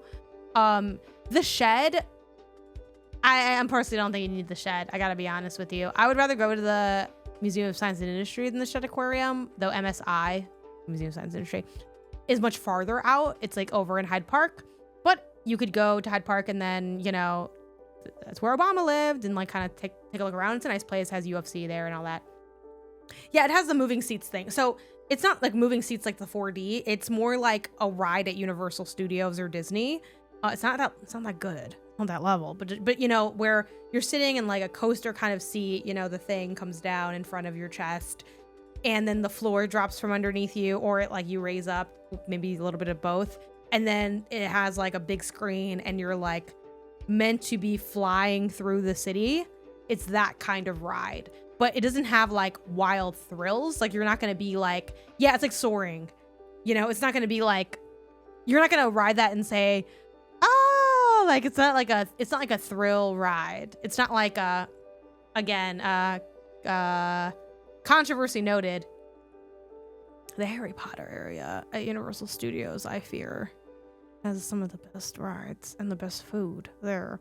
But you know, I'm like, I already bought the ticket anyway, but like, I mentioned that area to bring up, there's like like there's like a Harry Potter ride that's like, what is the pitch even? I don't know. You're like going through the movies or something. There's like Death Eaters that appear and things like that. Spoilers for the ride. Like, I don't know.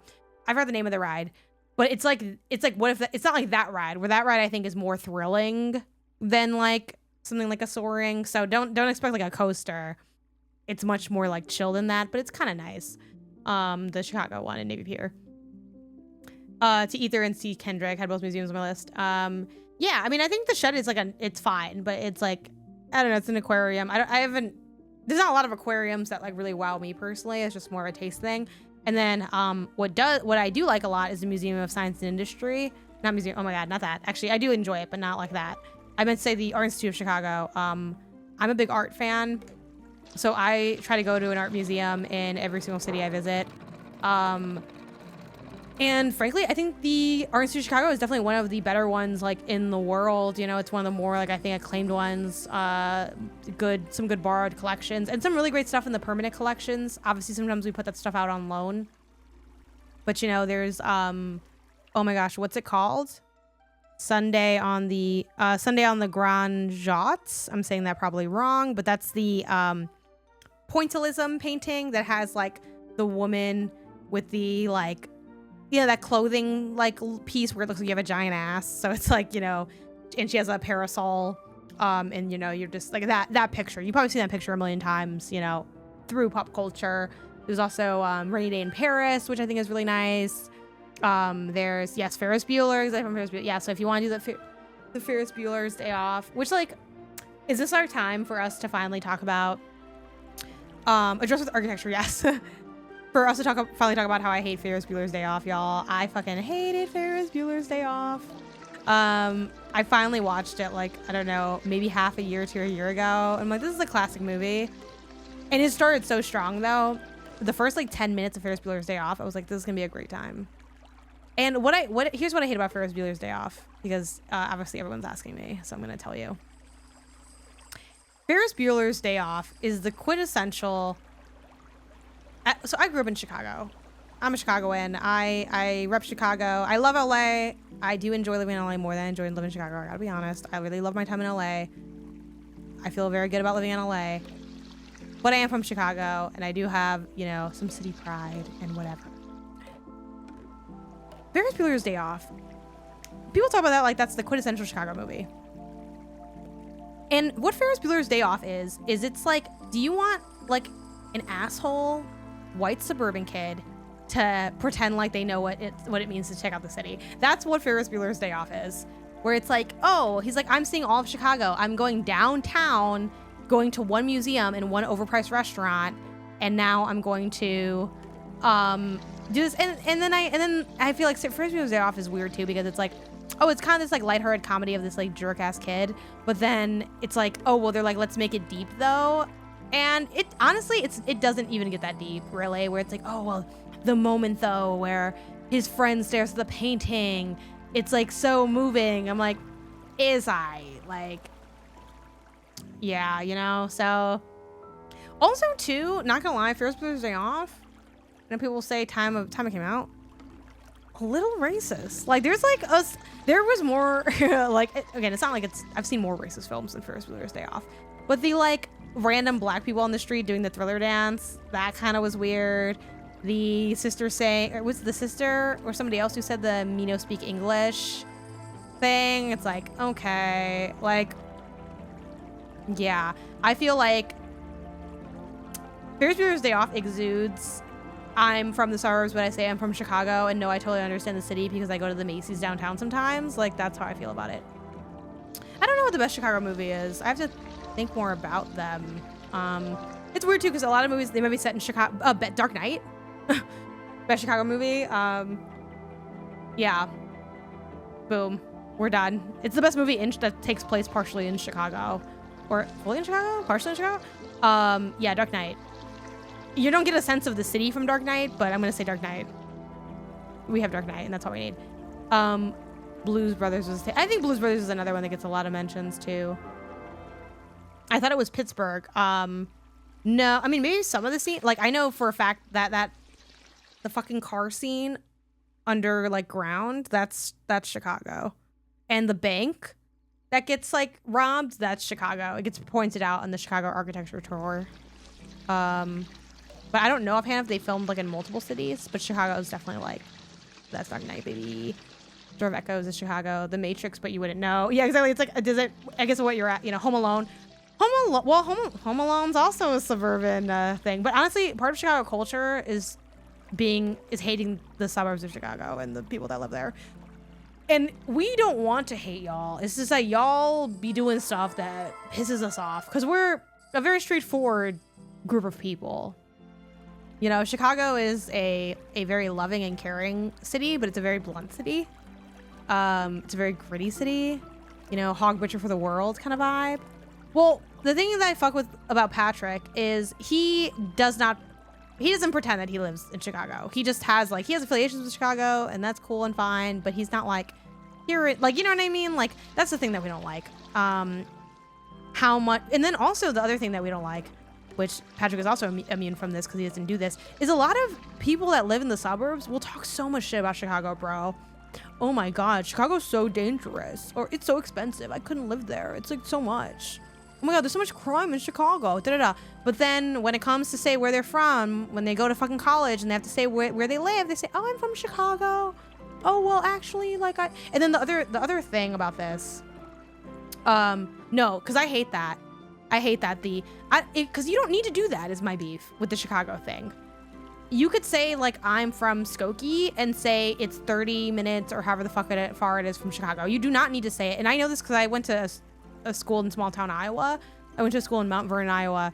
So when I tell people I went to a school in Mount Vernon, Iowa, I usually add it's about 30 minutes from Iowa City, Cedar Rapids, so that they have potential to know where it is. They're like, well, if I say I'm from Skokie or if I say I'm from Burbank, Illinois, no one knows where I'm from. Well, tough fucking luck, okay? Part of what you get, part of why, what you get, part of the benefit of living somewhere that's a bigger place, it's sure, you have the cons of it costs more money, but people know where I live when I just say I'm from Chicago or I say I live in LA. That is one of the benefits of being big and known and cool, okay? You didn't want that because you want to save money, and I'm not mad at that. I'm not mad at that, but then you're trying to have your cake and eat it too. And that's what we don't like. But the other reason that there's such a big disdain for Chicago versus not from Chicago people, because this doesn't happen in LA in the same way. Is there some people I'm from Torrance? I think the reason, Slab, I actually give you more leeway on the LA Torrance thing. I mean, you can say Torrance if you really want to. Is for instance, I live in the Valley, and on a very technical level, for people that don't know about Los Angeles, is when you say Los Angeles, everything has its own counties. It's a very county divided area, LA, or its own cities. LA specifically, in terms of if you were to send a letter and I'm sending it to someone who lives in Los Angeles, my stuff does not say Los Angeles. But literally, you cannot, I guess on a technical level, you could fly to the Burbank airport and drive to see me. But I live in LA, that just, and that's not I don't want to tell people where, again, I'm not gonna tell you where I live just for safety reasons, but I'm up in the Valley.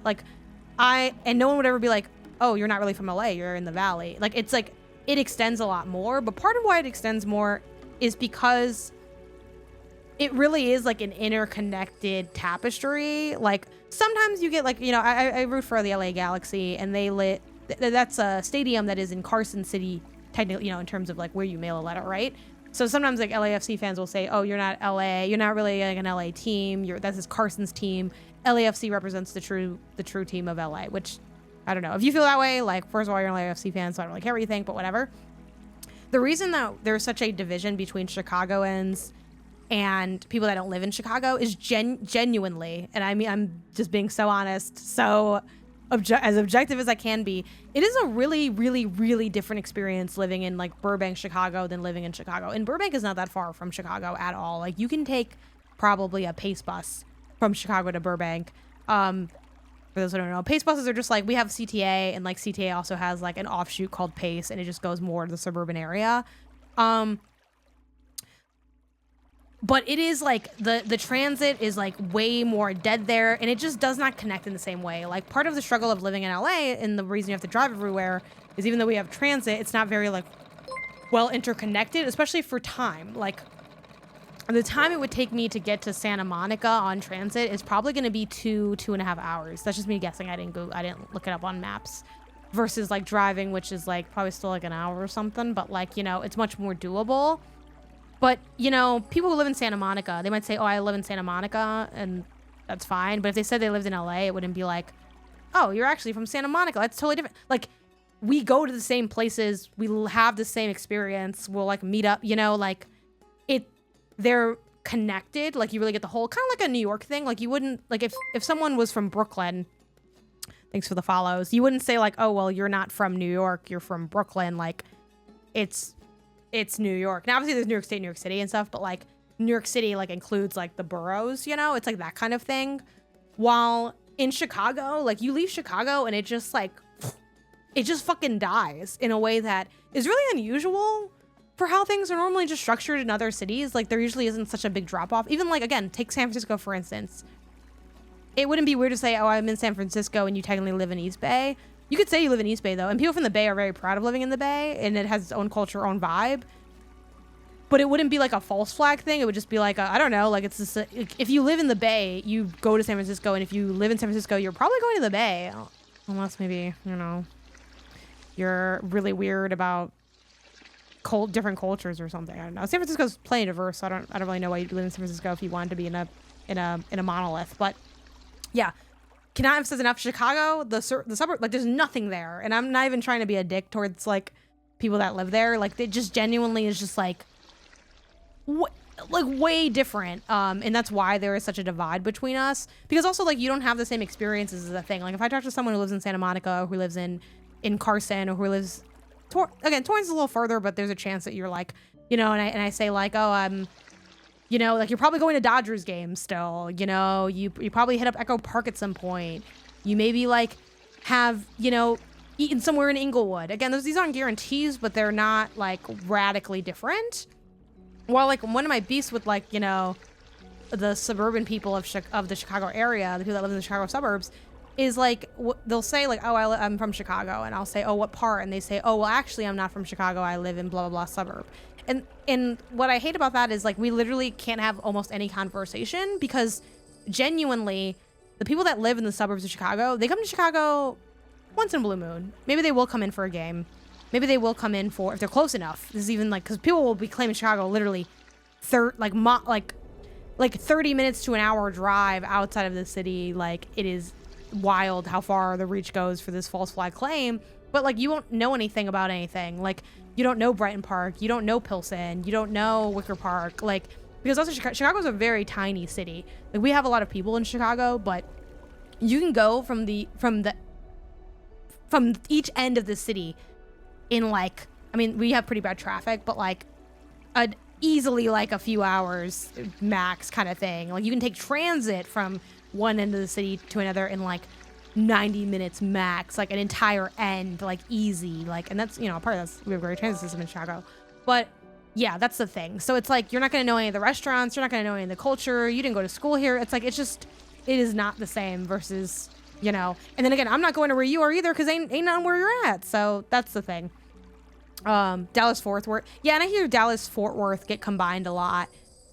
For that reason, you know, it's kind of like the SF East Bay. Like there really are, to me, like they're a pair. I don't live there, so I'm not going to speak on Dallas's name too much, because I don't want to misrepresent. That's not my community, my culture, but that's the thing. And that's another reason that Chicagoans hate the suburb people that are claiming Chicago, because it's like not only do you not live here, you genuinely like don't engage with anything here. You don't know anything about anything, and you just really want it for clout. Like you want it because, well, people don't know where I live, and it's like, okay, tough luck. Guess what?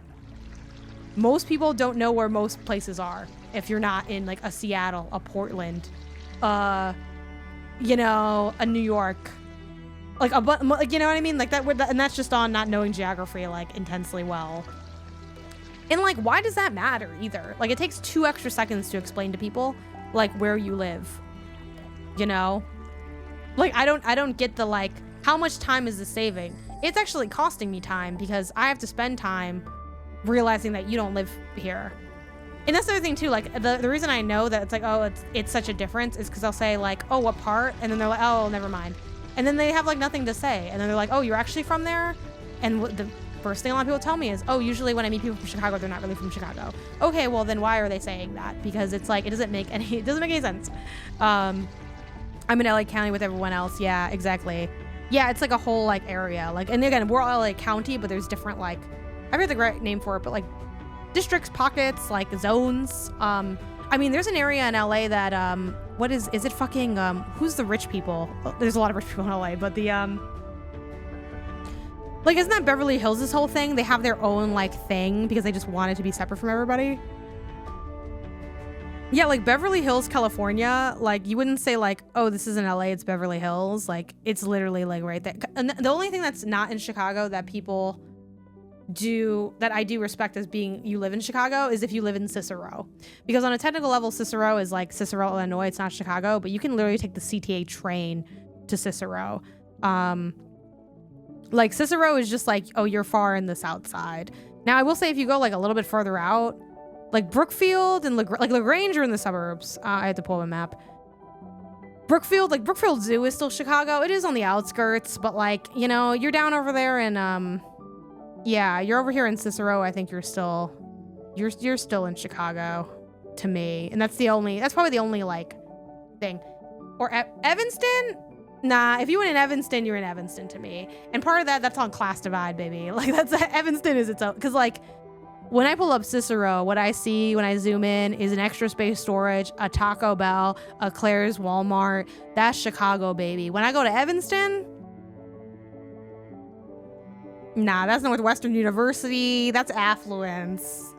That's its own thing. Like, and I genuinely, that's the Trader Joe's. That's the Clark Street. Clark Street Beach is close to there, so I might give you a little bit of that. But if you're from Evanston, I mean, I'm not as like side-eye as. Actually, I probably am still kind of like, yeah, bro. Also, Evanston, you have Northwestern. Evanston, you don't need to claim Chicago. You have you have Northwestern. People know where you are. The Special Koshi and the Dual Osco. Yeah, it's very simple. You know when you're there and you know when you're not. And again, I don't have any problem with, oh, it's outside of Chicago, it's near Chicago. Yeah, that's true. Why do you feel the need to say it's from here?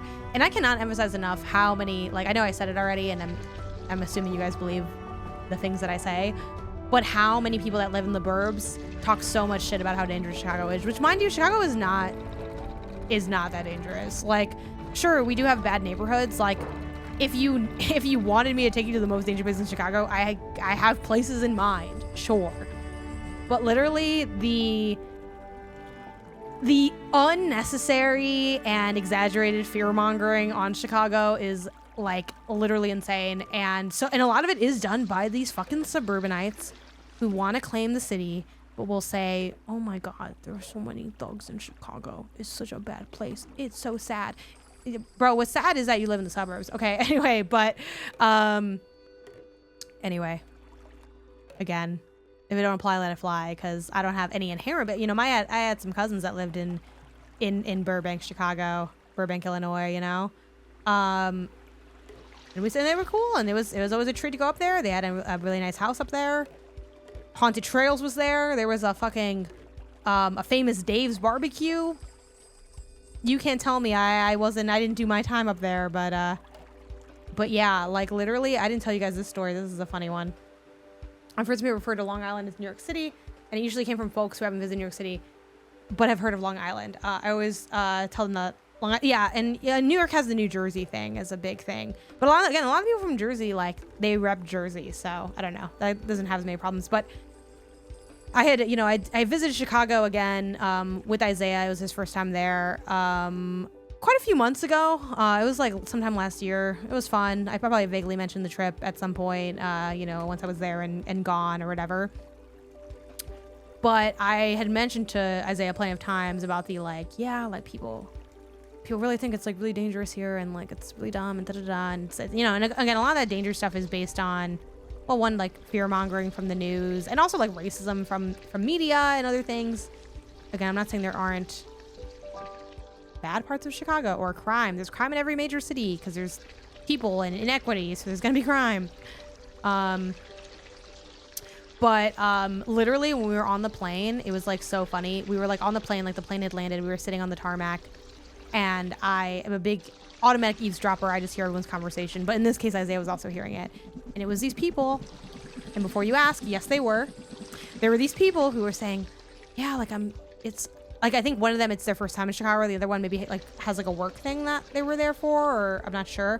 But they were like, yeah, oh my God, I heard it's gotten really bad. It's really dangerous. Well, it's safe where we are, right? And they were like staying fucking downtown, which is like, yeah, you're fine. And they're like, no, I heard it's really bad that like literally, oh my God, I wish I remembered it word for word because I had to like written it down at the time. They were like, oh, people will like smash the windows, and a lot of the stores, they don't even exist anymore because people had broken down the windows to the point of the businesses just shutting down downtown. And literally they were genuinely acting like the Joker was an active threat running through the city, like the way people were talking about it. And yeah, that's a lot of people. And it's like, y'all have the nerve to like freaking come here, and I hate you guys, and y'all are racist as fuck. And I just can't. And you know, that's not to say that like, you know, be smart when you visit places, do your research. Obviously it's always good to have people, and I don't have a problem with someone coming to me in a genuine way and saying, hey, like, I'm thinking of staying here, like, or are there, you know, I've heard some things, like, what, you know, what do I need to, where, you know, sure, okay, like, I can understand that, like, different cities, like, you know, I'm not an expert on, in even, like, LA, for instance, in terms of, like, safety in that regard, and I haven't been to that many places in LA, because, again, it's so big that, like, I'm mostly staying up in the valley. I'm doing some stuff in, of course, downtown for work, and we go down to Carson for the games, the Galaxy games, and things like that, but I haven't, like, gotten to know every neighborhood by any means, but it's just like there's a difference between like being smart and doing some research and being like, oh my God, it's so like but that's also why like I'm so like into the city life, and I love living in cities, because like you're less like scared of everything when you live in a city. Like people that aren't from cities, I could say boo and they would cry, like I swear, like, and I get that that's like maybe just part of, you have to learn out of that or get used to it or whatever, but like we need to be so for real right now. Like, I don't know. Guess I'm living in a Newsmax. The first place I lived for this job was Detroit, which gets a bad rap. Yeah, Detroit also gets a really bad rap. Did my lead get held up at gunpoint because he was at the wrong gas station? Yes. But were there also bookkeeper herbs? Yes, exactly. Like, yeah, bad things totally can happen. Or even like, you know, again, LA, big city, like stuff happens. But yeah, you're not developing any resilience. Yeah, or just like kind of getting to know. And I think also a big part of that, you know, it's also why I push for like remembering to like humanize people who are human, right? Like, I think I understand that some people that people in this world can be scary. You know, there are people who are like dealing with things, you know, mental health issues, drug addiction, general, just people that are creeps or whatever. There's danger comes in many flavors, but I think especially too for like people that, you know, they don't live in a city, and don't experience people that might be like, you know, in between housing or living on the streets or whatever. And again, not all these people are dangerous by any means. Like, it's not that deep. But like, be aware of what's going on, but don't be like a jerk about it. Like, you know, and I think a lot of people, I don't know, they don't have a lot of like sympathy for people's situations. So they kind of just see them as like a nuisance, which like, you know, I think that's just something that, and I'm not perfect at that either. You know, I'm sure if I have my own, we all have our own internalized stuff that comes from society, right? But it's like your biggest problem is you're like afraid to walk by a tent. Like, okay, these people like have to like live here indefinitely a lot and are dealing with all these different things. Like, being aware of your surroundings is one thing, but being like inherently terrified of like people existing is something worth examining, you know? It's like, and also like, I think being aware of the fact that for a lot of us, I think our first gut reaction when it comes to engaging with like people experiencing homelessness and other things is to think about how this might inconvenience or harm me and not do that second step of like, what is it like for these people and how might that kind of suck? It's like, you know what I mean? Like, they don't really want to be in these situations either. And I know, you know, obviously there's exceptions to everything, but like, you know, it's like, and even people that live here are definitely not, can be that way. Like I posted this a long time ago on social media, but there's this app called All Trails, which they have like running, hiking, walking trails, biking trails.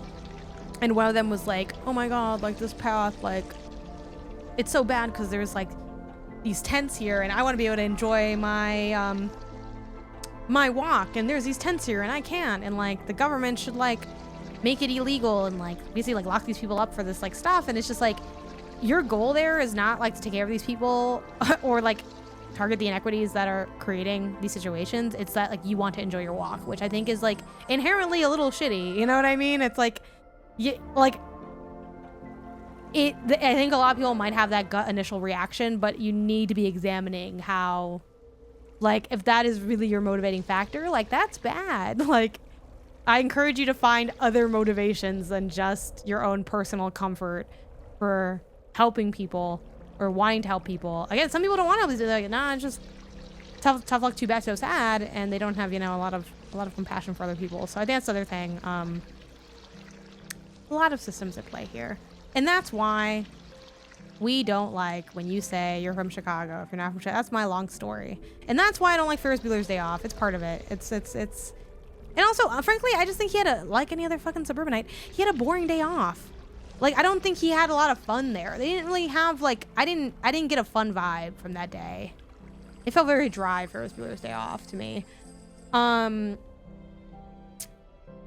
Exactly. I lived in Philly, transit, went to Naples. Dude, Naples is awesome. What's Scary Cats were right? Yeah, exactly. There's definitely like, some people take it too far. I love All Trails. Nice, the yearly membership for the offline maps. Yeah. That could definitely be worth it for sure. Yes, generally this is not an anti-All Trails. I like the app. I just thought it was like kind of messed up that I'm like, oh my God, my walk. I'm like, okay. Also, I know what path they're talking about. Relax. It's not that, it really ain't that bad, you know, in that context or in that regard. So, but yeah, let's see, what do I want? I'm gonna try to just kind of scale these as they go, except for the parade. I guess that part seemed fun. Honestly, I'm not a parades person. I think parades are often kind of boring too. So I just was not, I don't know. I was not moved by Ferris Bueller's Day Off is the point. I didn't find that charming and I didn't find that deep. So it kind of just didn't really have anything for me to be like excited about. Yeah, Brandon, he's like the friend, right? The lanky friend who's like, oh my God, my dad's car or whatever. Yeah, Ferris is just like, this is just a piece of shit. Here's the thing. Ferris Bueller's Day Off, this is just Catcher in the Rye for people who don't want to read or think as much. Like, I don't know. Which I also hate Catcher in the Rye. I just can't stand. There's like 12 things going against Ferris Bueller's Day Off for me on a personal level, you know. I once again forgot if I cleared out one of these paths fully. I think I did.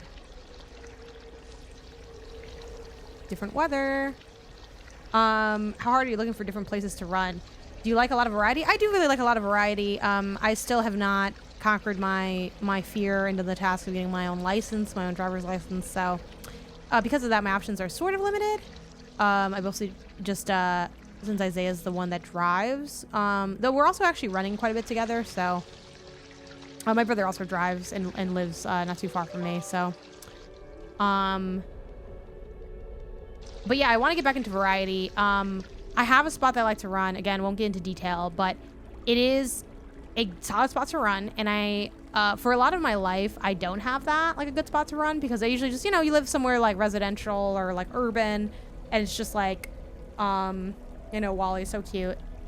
It's a lot of just like running through neighborhoods, which I don't have a problem running through a neighborhood. I think that's fun and it's in a different way, but like a nice place to run is not super common to have like next to you, like, you know, or near you. So I feel like I found a good spot Granted, it's not like, you know, a million miles long, and I'm a distance runner, so the more I get in my training, the more I kind of, you know, need more space. But yeah, I do like to mix it up when I can. I just think, you know, variety is the spice of life, right? And running's no different. So yeah, I do like to try to explore stuff. Hence the All Trails app. But I haven't like done a lot of exploring recently for spaces. So I had my eye on another thing from All Trails that I want to check out soonish. We'll see when I go to do that. Is this just in the water? Yeah, it is. Okay.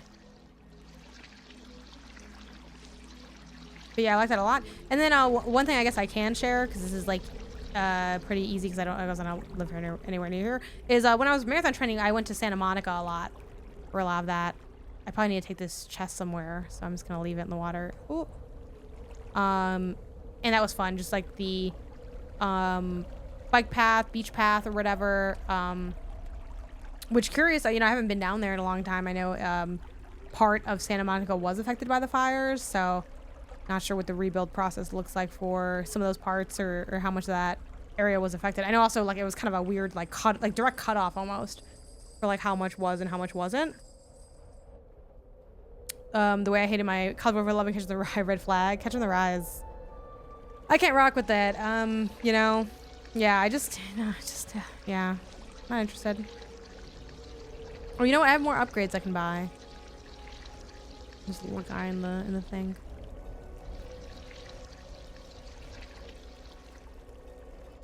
But yeah, anyway, the point is, this game is pretty good. I like it. It's simple, it's chill.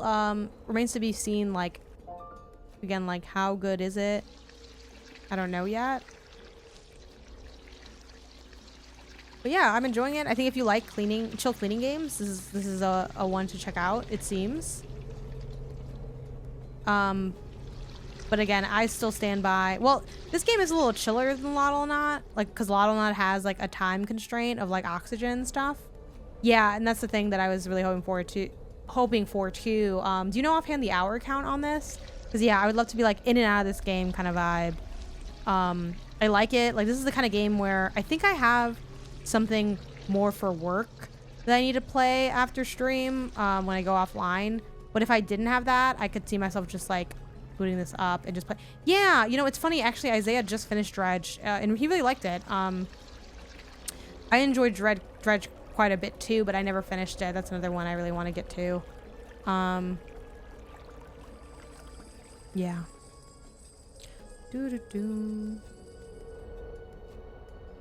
Which, on that note, well, actually, let's finish at least this area, and then we'll play another game. That also has allegedly some chill vibes, but I don't think it's quite as chill as this. It's a little bit more, like, you have to think a little bit more. But yeah, I think Dredge is coming to Game Pass. Gonna try to check it out then, right? Is that what basically, I think that's basically what you were getting at.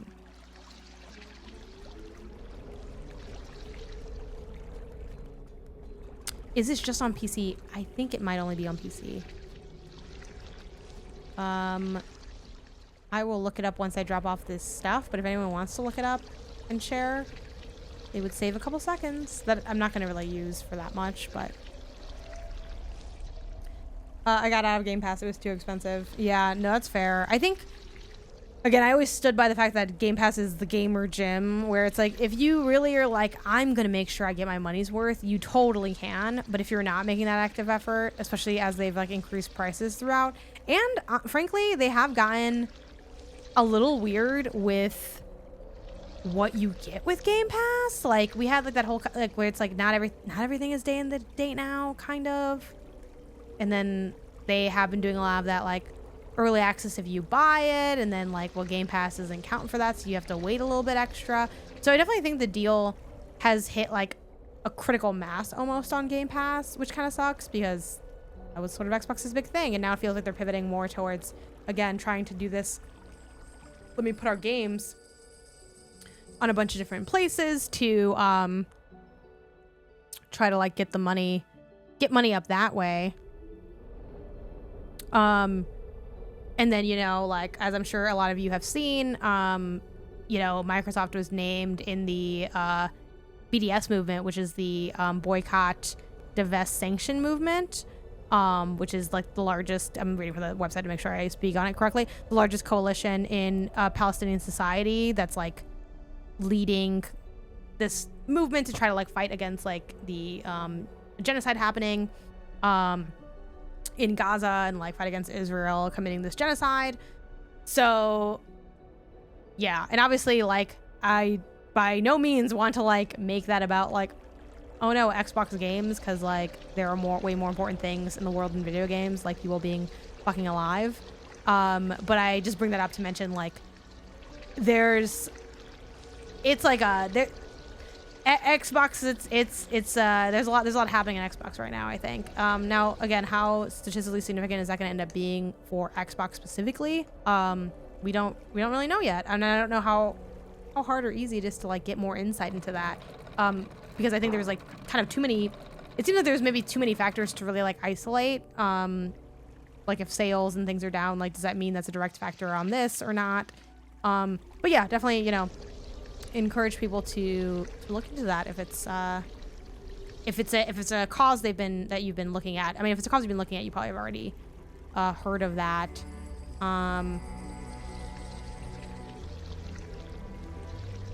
Which yeah, for me in my job, I'm still, you know, playing things that are on Xbox and talking about them. But obviously, you know, these are, everything is a decision you have to make as a consumer, right? I have my own things from both the BDS movement and also just like the recent fighting against the rejection of DEI that's also been going around. That's driven some of my purchases as well. So yeah, you know, worth noting. But we'll probably have to bring that up a couple other times just for clarity for y'all as I work on things. And you know, I'm working on that South of Midnight review. Again, that's an Xbox, it's a Microsoft published game and also on Xbox as well. So yeah, and again, I'm just bringing this up as a, in case you missed it or just to acknowledge it. I know there are people that are also like, well, Xbox versus Microsoft, blah, blah, blah, blah, but that's, you know, when all these companies are stacked, they go together. That being said, on that note, I'm really trying not to use like, you know, Amazon Prime. I still stream on Twitch because it is just like the most viable streaming platform that is available.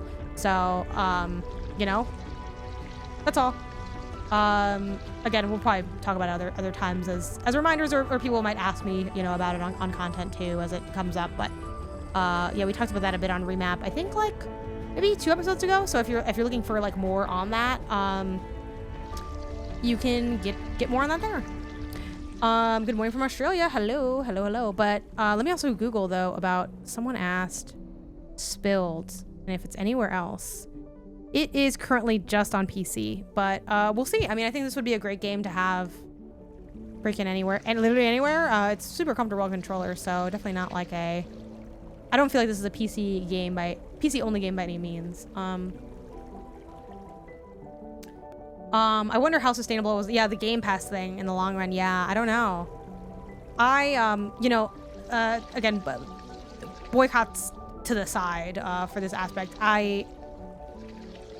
Am I worried? I guess I am perpetually worried about Xbox, right? And again, this is not me saying I'm worried about them because of the boycott thing. This is separate just towards their like business model and their attempts, because this is kind of like Xbox's big year for releases, and it's just kind of like, is it going to be enough for how things are going with them? I feel like they keep pivoting strategies. It is just like, I don't know. Like, I'm excited for the games that are coming out. Again, I really enjoyed South of Midnight a lot. I loved what I played of Doom. I forgot what other. They are publishing Clair Obscur Expedition 33, I believe, right? Because that was an ID at Xbox joint, so they have to be. Well, I guess it doesn't mean they have to publish it. Who's publishing that game? That's Xbox, right? Am I making that up? Clair Obscur Expedition.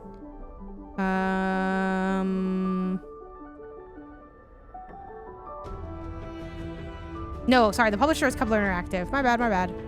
They're just on Xbox. And they're like, okay, cool. So ignore that part. But that is like a big title that I guess they've like kind of been using in a lot of their marketing. So it's kind of why that is. And then maybe it's, someone let me know, is this game coming to Game Pass? Like, why do I have this Xbox association with Clair Obscur? And the price increase confirmed it. Yeah, and I think like, you know, price increases, I can see that happening, but it's like the price increase with the value decrease combo is kind of like, ooh, I don't know, you know? I will say, I wonder if the donut I'm gonna have as a snack is gonna be enough, because I do feel a little bit peckish.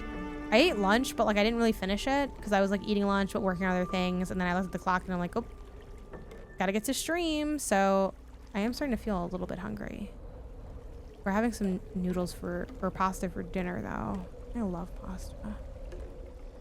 That's gonna be a lot of fun.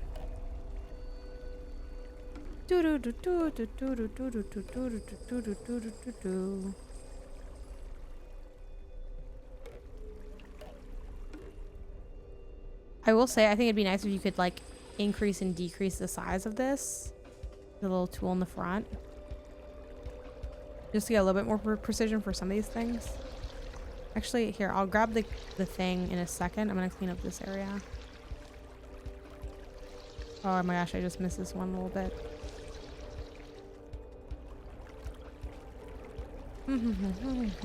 Ugh. Okay, I'll grab the other bit that I missed in a second.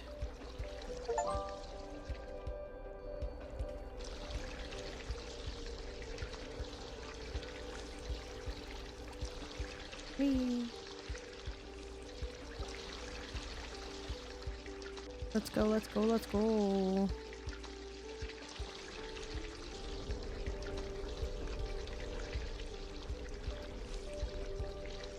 Oop.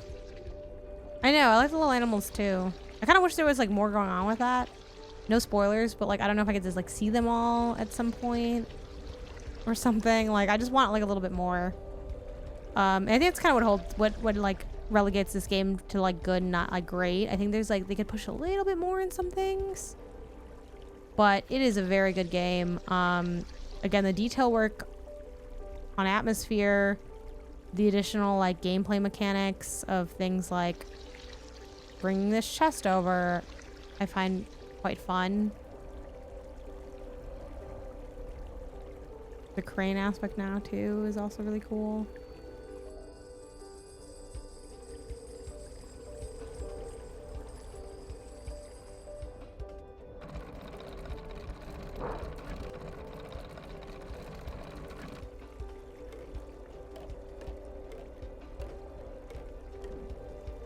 If only all the junk was like this conveniently located.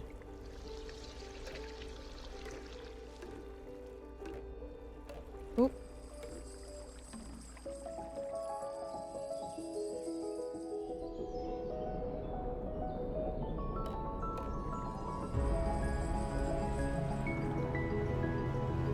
Oh no! This is like a boss? Is he good? Is he bad? Who is he? What's happening? I'm confused.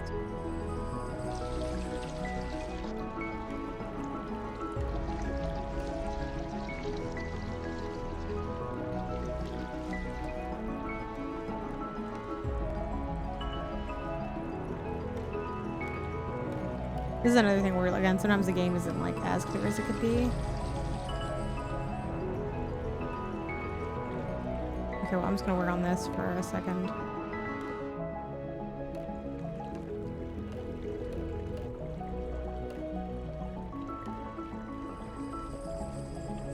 Yeah, the music is really good.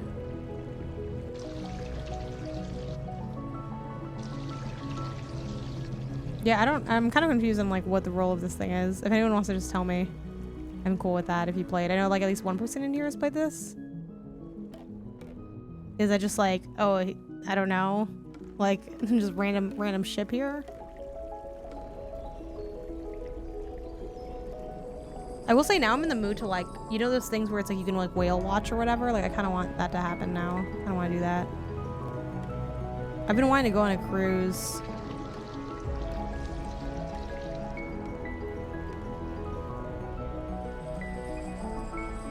I realize this is kind of like an inefficient way for me to do these things. Well, you have to sing. That's what I thought it was telling you, but I was like really confused by that. I do think, again, one of the things in this game that I don't like is sometimes the tutorializations are like kind of confusing. Because they did show me a thing, like a thing popped up on the screen when it appeared. But then it like went away and I was like, what does this mean? What is going on?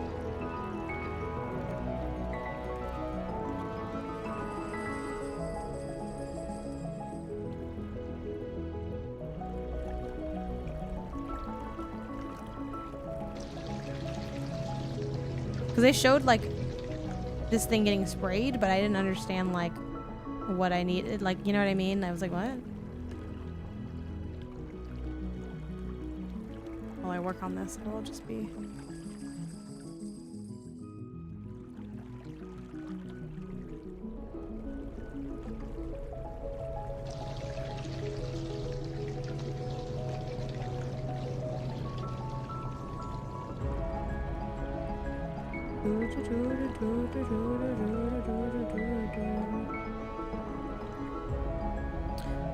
Oh, I will say though, for like my LA people or like LA County, Actually, funnily enough, Torrance, are you closer to this now?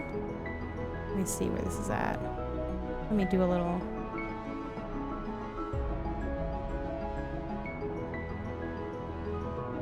Oh yeah, Torrance is pretty far. You're more like at Long Beach, which is like, yeah.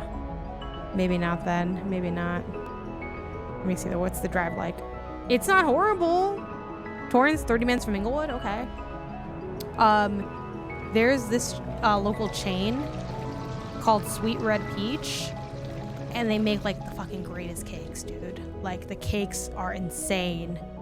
Like trust me.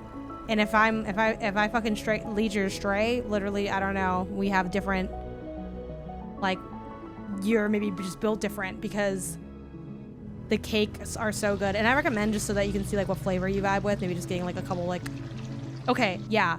Because it's only like 30 minutes from Torrance. I don't know if you're the person that said you're in Torrance or if that was somebody else, but I mean, they have a couple locations now. I think they just got one like more in the valley that I like went to, which was also cool. And then they're apparently opening another one.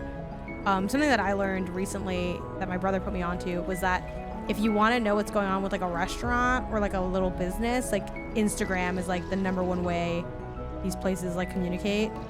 So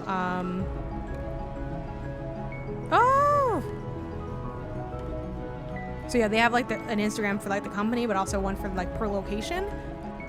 So I forget where they're opening another one somewhere else. Like they just opened one like in the valley, and now they're gonna open another one already.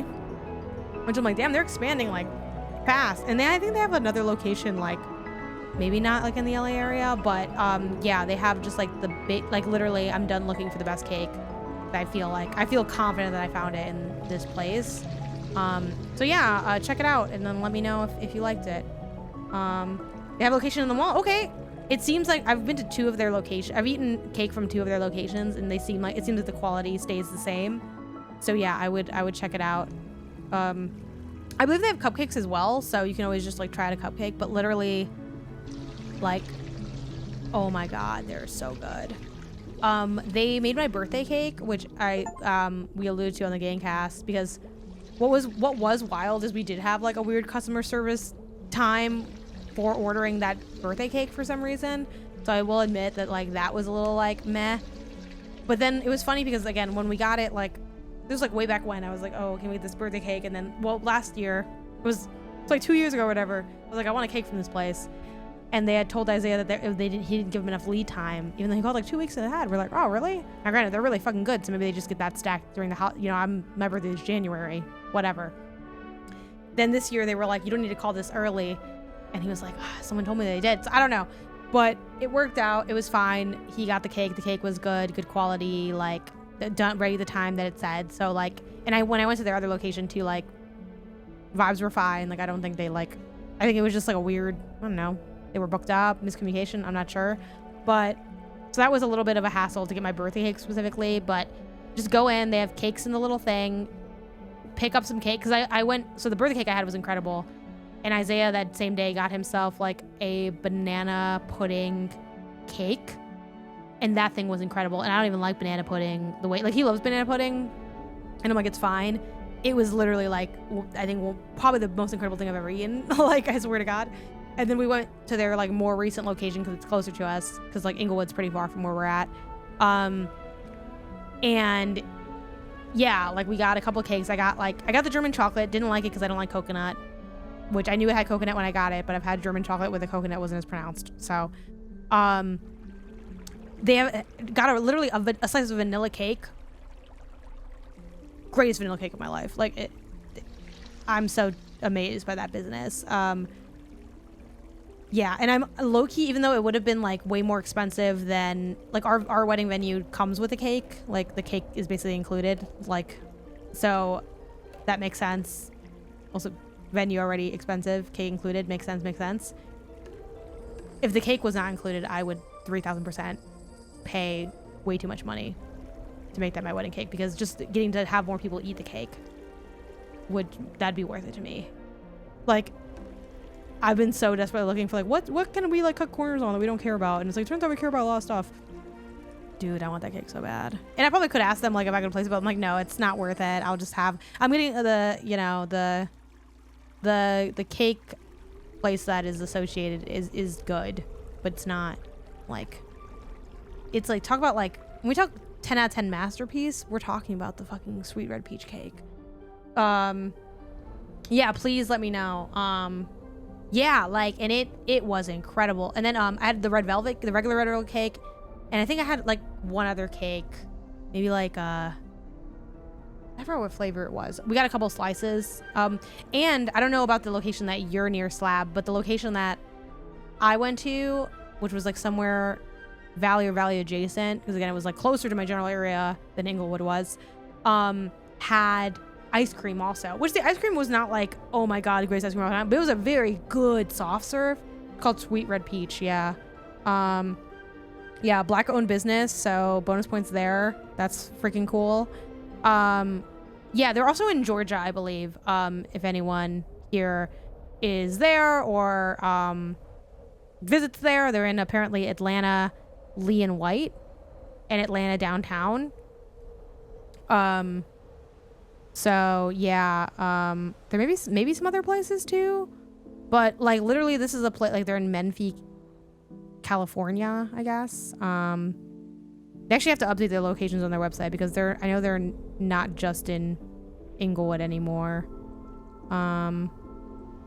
But yeah, it's really good. But I think you go on their Instagram, you can like learn everything. And it was like when they launched, they were like posting on their stories these cakes, and it was like, you know, I mean, people use the term food porn, which like valid. It was literally like thirst traps for cakes. Like they were like playing this music over it and like showing these cakes. Like, go to their Instagram and you tell me these cakes, you can see how fucking good the cakes are. It's crazy. I'm actually gonna go there now to see if there's proof of this, because there might be.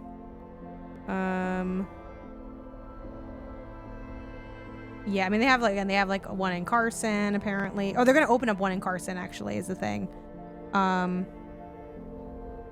Yeah, I think they're mostly like promoting their Carson location, but like, dude, I literally can't even look at this page because it's so fucking good. It's so fucking. Ice cream cake or a torte is so good. Yeah, I don't think they do ice cream cake. Maybe they do, but I don't think they do. But they do have ice cream, and the ice cream was good. Also, apparently they have something at I don't know what this is. This is where they're getting really wild with it. They have like when we went, the location we went to, it had like some shit that was like, it was like a nacho version of something. I have no idea what they were serving, but they're like, it's like a dessert nacho situation. We're like, what is that? And we're like, holy shit, they're doing something else. I'm trying to see if they had, I don't know. The website's not maybe the best, but you know, I don't know. Anyway, I can't think about this place anymore because I will go there right now. But for sweet treats, I already got my it's like some type of like nacho thing where they like, I don't know what they were talking about, but we're like, what is this thing? And they're like, some type of, it's like a dessert nacho. I don't know what they're making, but they're really good. They're really good. I want them to be rich. I don't know if the people who own that or like feel like they're rich at this point. They need to be rich. Though also, you know, shout out to Eater, the website Eater. That's where I get most of my if I'm not getting food recs from people, I get them from Eater. I don't think Eater is, I think the big flaw of Eater is that it's not as like in the streets. And I don't even mean that as like a neighborhood economic way. I just feel like they're not, I don't get the sense that like Eaters, and maybe they are, like, sorry if you like work, you know, I don't want to disparage the people that work at Eater, but I don't like get a big like you're on the ground doing the work vibe from Eater. I get more like you're doing a good peruse, you know, of the general city, but I don't get the sense of like I don't get a deep dive vibe from Eater, and that's like I think their biggest flaw. But they kind of will provide you with the obvious answers to things, but the obvious answers are still answers, you know what I mean? And so if I'm new to, if I don't know a place, and like I wouldn't say Eater is always perfect, but like Eater rarely steers me like in a bad place. It might not be like, you know, mind melting, but it's like pretty good. And like that's where I found out about this cake place, because they had a list of like the best birthday cakes in LA. And I had they have a place called Hanson Bakery, and I ate a cake from there. It was good. Wasn't my favorite because I know this sounds dumb, but it was kind of too sweet. Like I felt like it was a little too on the sweet end. I know it's a cake and that sounds stupid, but trust me, like I think if you know, you know. I will say though, it was the most beautiful looking cake I had in terms of decoration. It looked like a cliche, you know, you watch like movies and TV and they have like a birthday cake. It looked like that kind of birthday cake. So yeah, it was cool. I wasn't mad at it at all. I could definitely see myself go. At the time, I could have seen myself going back, but now that I have this Sweetheart Peach place, I'm never gonna eat anywhere else for cake. Is this really the end of this area? We'll do one lap. I feel like I'm not getting the completionism thing anymore, and I wonder if I'm just failing at it. I do think this game could use like a way to see maybe missing pieces, or also just like, have I finished an area? Like, can I go back and see if I finished an area? But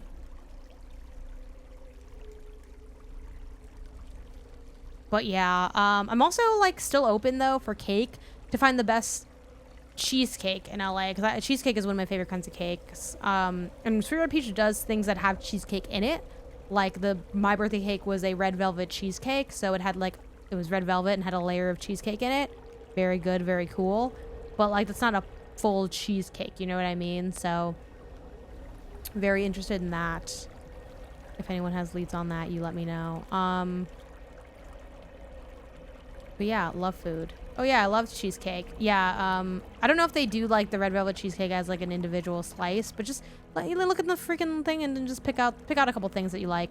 The prices are also like pretty reasonable. I got like at the time I got like maybe 4 slices of cake or something for, and again, reasonable in the context of like what I'm used to in LA. It could be higher. If it, $33, I got like at least 4, maybe more slices of cake. I don't think I got like a million slices of cake by any means. They were maybe like $6 a slice or something. That sounds like it could be right with tax or something. Maybe I got 5. I don't know. I might have got a cupcake in there too. But I felt like it was right. Like it's achievable. Like you can do it.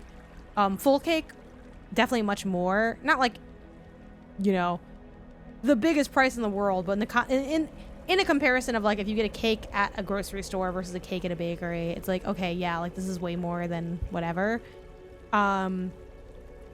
But yeah, you know, once a year birthday cake, sure.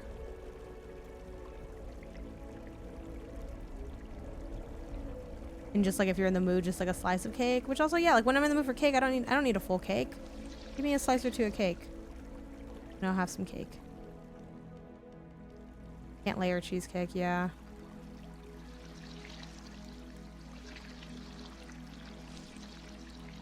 Oh, you can dock? You can sleep? Wait, is the game done? No, there's another area, right? Wait, no way. Wait, is there not more? Wait, hold on. I'm not ready for it to be done. Is there not more? I don't think there's another side. I think there was another side that I could have gone over. Well, let's just let this ride, though, for now. Yeah, Patreon supporters. I think I missed the other side, right, guys? Kind of cool that you can finish it, though, without that, I guess, but I feel kind of sad now because it's like I wasn't mentally prepared for it to be done. And I think I did miss that one side.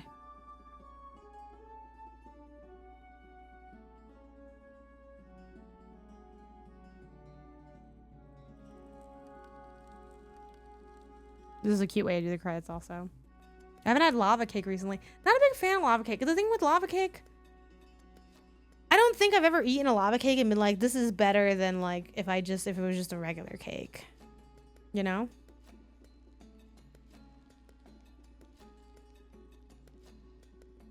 Yeah, this is a lot of people. Shout out.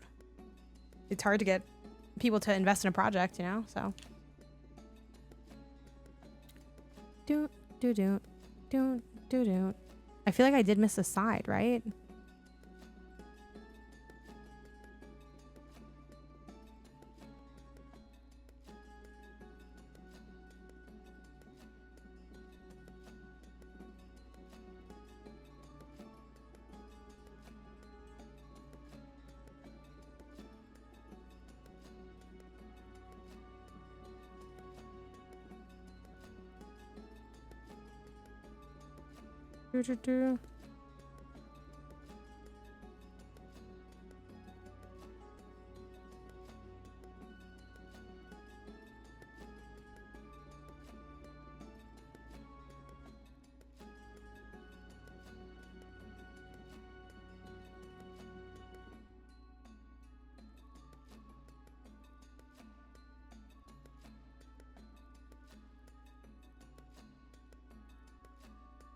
Do. So I'm just responding to something really quick.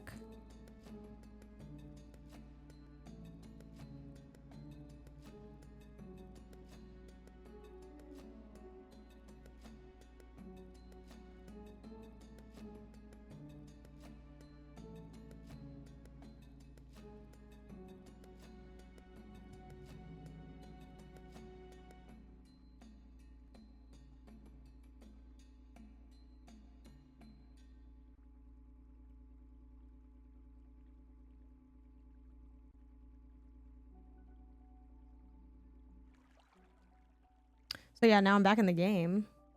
Well, let me just send something real fast. 'Cause yeah, I feel like there's another side.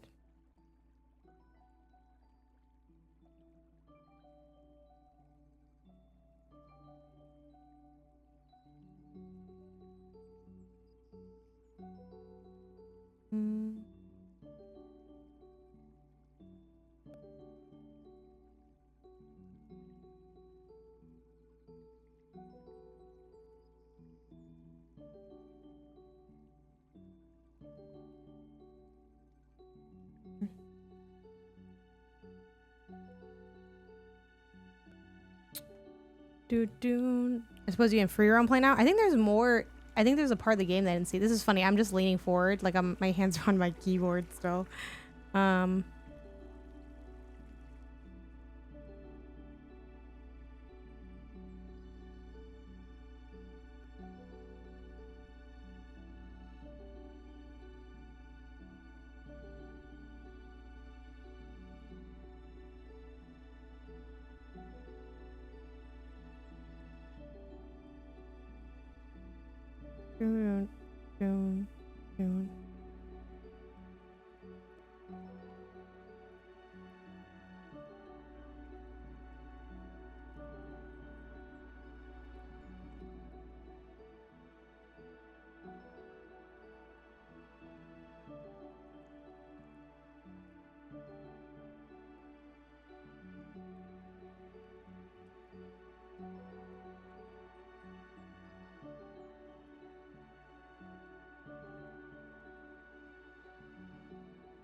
Would the stream show if you have done the achievements of everything? I don't know.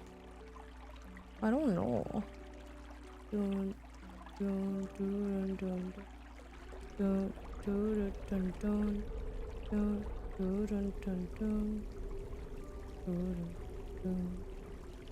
I feel like it's gotta be more here.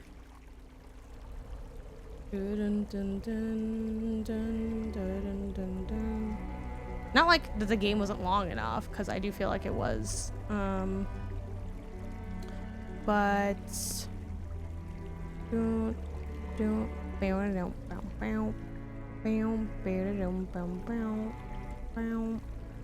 maybe there was another side. Maybe there wasn't another side. I thought I like chose between two sides. Did I not? Inside me there are two wolves.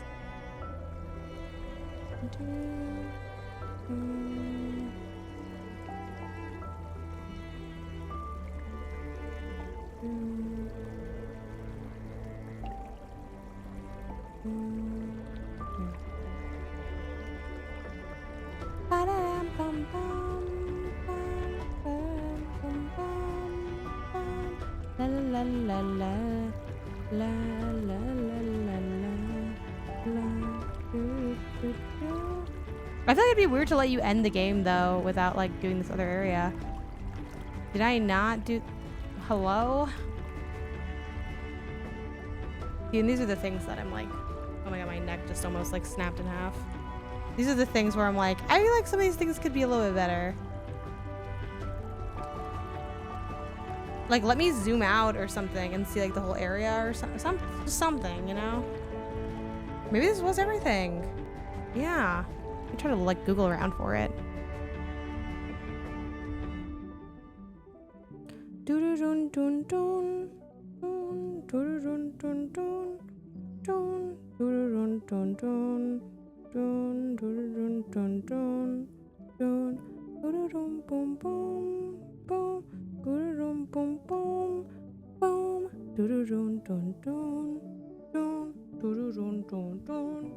Oh, they have catchy music. Okay. I don't want to look for this. Steam spilled gameplay? I don't know. I guess I finished it. Hello? Also, wow, this is only $5.99. I'm not trying to be that guy, but that's pretty, okay, yeah, I guess I finished it. Well, I do wish that I wished I felt differently. Because I could have sworn there was just more of the game. So again, I'm not bummed that it's done. I'm just like, I'm sad that because I thought there was more. I thought I had a little bit more game left. Might as well buy this upgrade while I'm here. Or maybe I can't anymore. There it goes. Yeah, okay. Yeah, it just seemed like it is only an hour or so. And it took me like, what, 2 hours to play? Because I was standing around talking. Okay, well. There were like, just do some on the menu. Well, we did it. Select area. Okay, hold on. Maybe there is like... Bro, why are they just named these? I guess we'll just go to each area and see. Oh, never mind. No, I don't want to do that. I mean, the areas are just named area 1, area 2. That's like not very descriptive. Okay, well. I guess we, oh, wow. Okay. I thought we would go to like the main menu. Okay. Don't worry about all that. I guess we can see maybe why we talked about maybe the achievements. I don't know. Like clear first area. Hello? Hello? Hello? Down, new, new, new, new, new, new, new, new, new, new, new, new, new, new.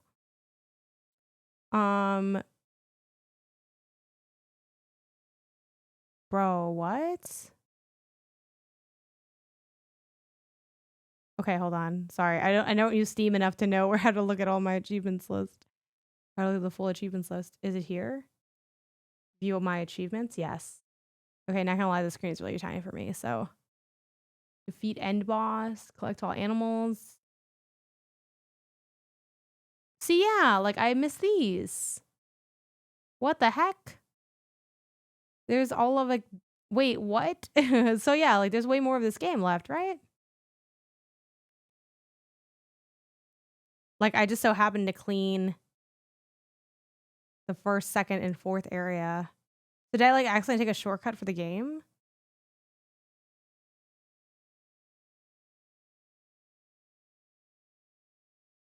It must let you continue to clean each area. Oh, okay, so maybe I missed some of the other okay, so maybe, like, I didn't fully clean the areas. Okay. Okay, okay. Well, kind of a again, a little bit of a weird ending, and I'm still streaming, so don't leave yet. I mean, obviously, you have other things to do, then, yeah, that's just life. But we'll be, coming back to play more games. I'm gonna play, Dawnfolk, actually, is gonna be the game I play next. I'm gonna get a coffee, I'm gonna eat a little donut during my break. But yeah, I mean, overall, again, I ended in kind of like a low state because in my mind there was more of the game and I wasn't like ready to be done with the game. And then the game just ended and I was like, oh, is it over? Like, okay. Again, you could argue it's kind of a good sign, right? That I wanted a bit more. I do think I did want it to be not overstay its welcome, but I will say like I could have used a little bit more, just a little bit. I do like it. I do recommend it. I think if you like cleaning games, you'll like this game, but it is very like what it looks like is what you get with like a little bit of progression stuff. Like I did like the crane that you get and like other stuff like that, but yeah, wildly it wasn't like wildly developing, but it developed enough that I felt like, okay, there's a little thing to like look forward to. So yeah, I liked it. I recommend it. It's a cool game. It's only $5.99 on Steam, so check it out if you can. Who knows if they do like a console port or anything like that, but yeah, it was fun. I had a good time. Oh, and also, each Steam sale donates 10 cents to the Whale and Dolphin Conservation, which is a UK registered charity. That's cute. Sure. Yeah, I like that. It's a very nice, chill looking game. I think this game would also do great on like Apple Arcade. But we'll see what the future holds. But that was spilled. So hang tight, and I'm going to be back in a few minutes. I'm gonna take a quick break, make a coffee, eat a donut, and then we'll be back playing a game called Dawnfolk. If you want a little bit of a preview teaser, Dawnfolk is a game that was recommended to me by my colleague Mike over on the Indie Council. It is the Steam description reads as follows: it is a charmingly dark and minimalist survival city builder where you gather resources, rebuild your realm, and protect your people from oppressive shadows.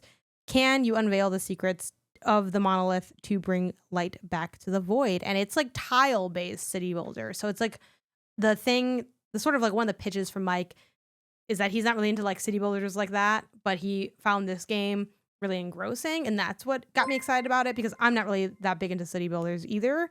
So if you're not a city builder person, do not assume that this won't be for you because you might find something to love about it. The art looks amazing, the animation work looks very charming, and I'm really excited to play it. So we're gonna do that when I come back in a couple minutes. Hang tight.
Guys, that Randy's Donuts was so good. Get out of here. Get out of here. I know why it says no signal, but I'm sure it'll get it. Yep, there we go. So, let's go to my library. I'm so bummed I missed this beta because I thought it would just be open beta indefinitely, and it was not. It had an end. Yeah. Anyway, this is Dawnfolk, so it should be fun. Install this guy and then change the. I'm so hungry. Yeah. Hey, you're hungry? I was actually pretty hungry too. I was just telling Isaiah that I want to. What was it? That I was like, oh, make dinner sooner rather than later kind of vibe.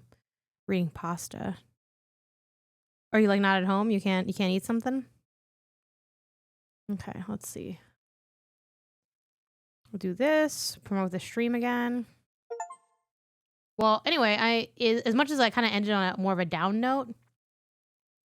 Hey man, I went on Blue Sky. Patrick stole my idea of watching Sinners. That's a joke, by the way. As much as I was on like a down note ending Spilled, I did really like Spilled, so I'm pretty happy with that. Finding a game that you like is good. Okay, let's go to Backlogged and forgot to write that. Okay, playing Blueprints, and then what else is Spilled? Put playing. So that way I can remember that I beat it. Okay. Nothing to eat. I have to go outside for a bite, damn. I've been trying so hard to not eat outside. We've been doing pretty good at it, me and Isaiah, but temptation does strike often.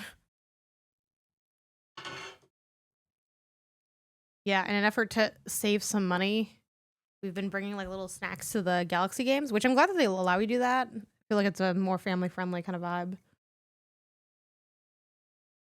You can bring like a sealed bottle of water and like little snacks, like little bags, like tiny bags of chips, fruit. So we're bringing a little bit of that. Okay, so with this game, I'm guessing we're gonna go controller play versus play, use if stuck on black screen. That's really funny that they have like two versions. Cloud out of date. Yeah, I can just play anyway, it's okay. I technically played. Oh, grab a controller and kick back. Okay, I don't mind if I do. I love controller. I thought it'd be, I figured this would be more of like a mouse. Yeah, I poured all my love into this game. I hope you have as much fun playing as I had making it. That's really cute. I have never seen that before on a game. Maybe at the end they say thank you, this game's meant a lot to me or something, but I have not seen. Is it just me or is there no sound here? Or is it just really quiet? Did you play Voidbreaker? It's a good one. No, but I've heard about it. Which on that note of, did I change the category to Dawnfolk? Let me know. And then let me know, is this supposed to, I hear sound? Maybe it's just really, is it quiet? Oh yeah, I think I hear it a little bit. I think it's just quiet. Thank you though. Yeah, I did change it to Dawnfolk. Okay, great. Faint blips. Okay. I'm gonna grab my TV remote so that I myself can.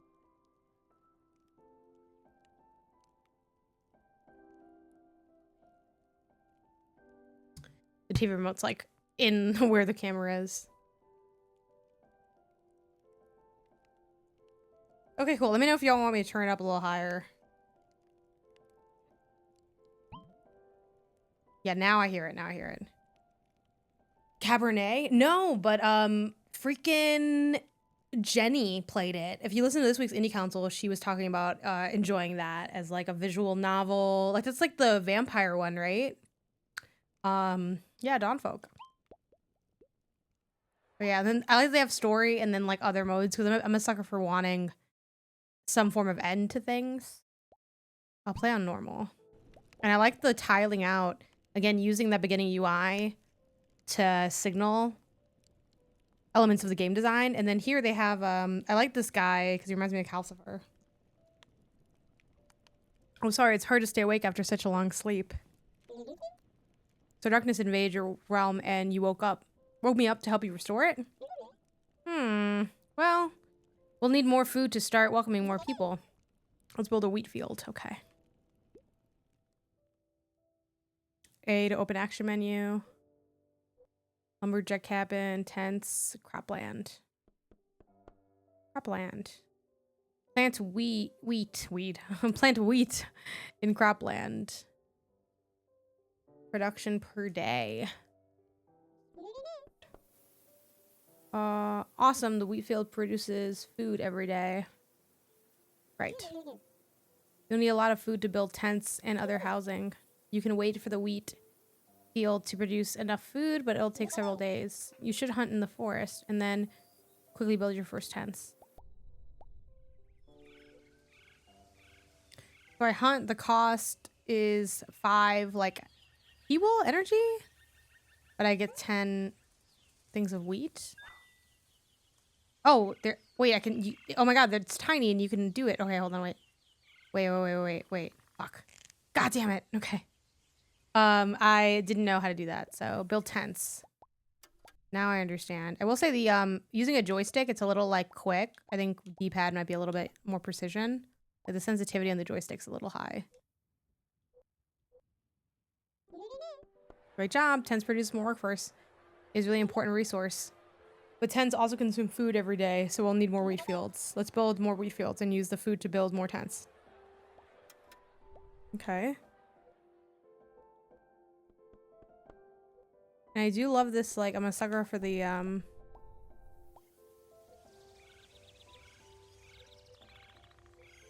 Can I not hunt? I guess maybe I don't have the people to hunt, I suppose. Oh no, this is the forest. I think I need to wait on him. Ah, and then you can like chop to be able to... So. Running out of space. It's time to put my powers to work. Your home generates light every day. I can use this light to illuminate the darkness. Let's do it. Oh, fun.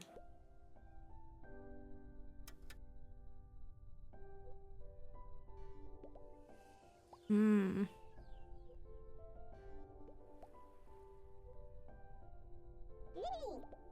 You're doing great. Well, you manage the city on your own for a while. Explore and discover and expand your city.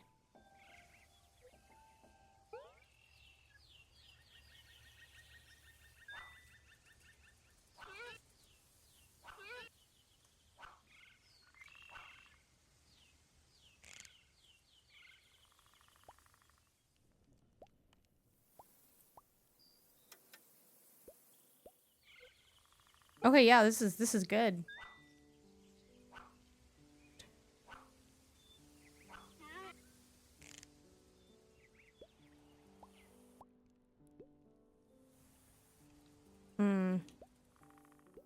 Okay, so our wheat's good. Our light is also kind of good. Illuminate all this stuff. Ooh.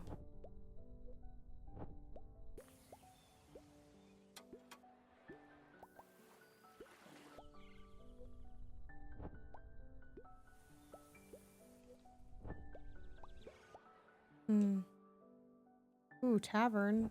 Fun. We need more buildings to increase your production. You can get materials by chopping down nearby forests. Okay.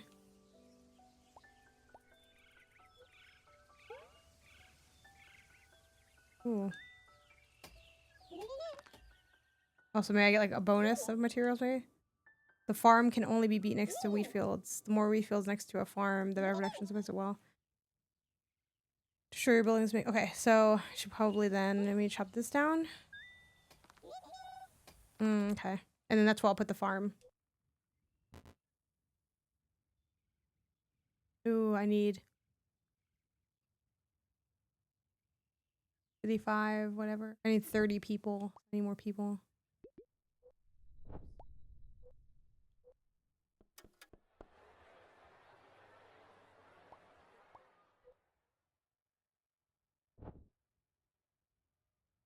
Do I also need food? No, I just need 30 people and whatever, so. Use more wheat, though.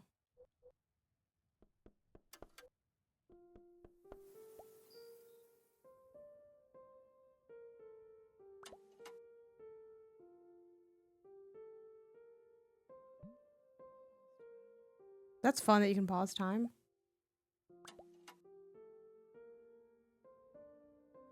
Let's see. Maybe... Well, I'm worried about the people in the wheat.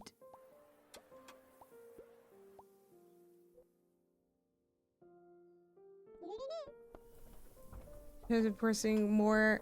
your farm is producing more food thanks to the nearby wheat fields. Other buildings.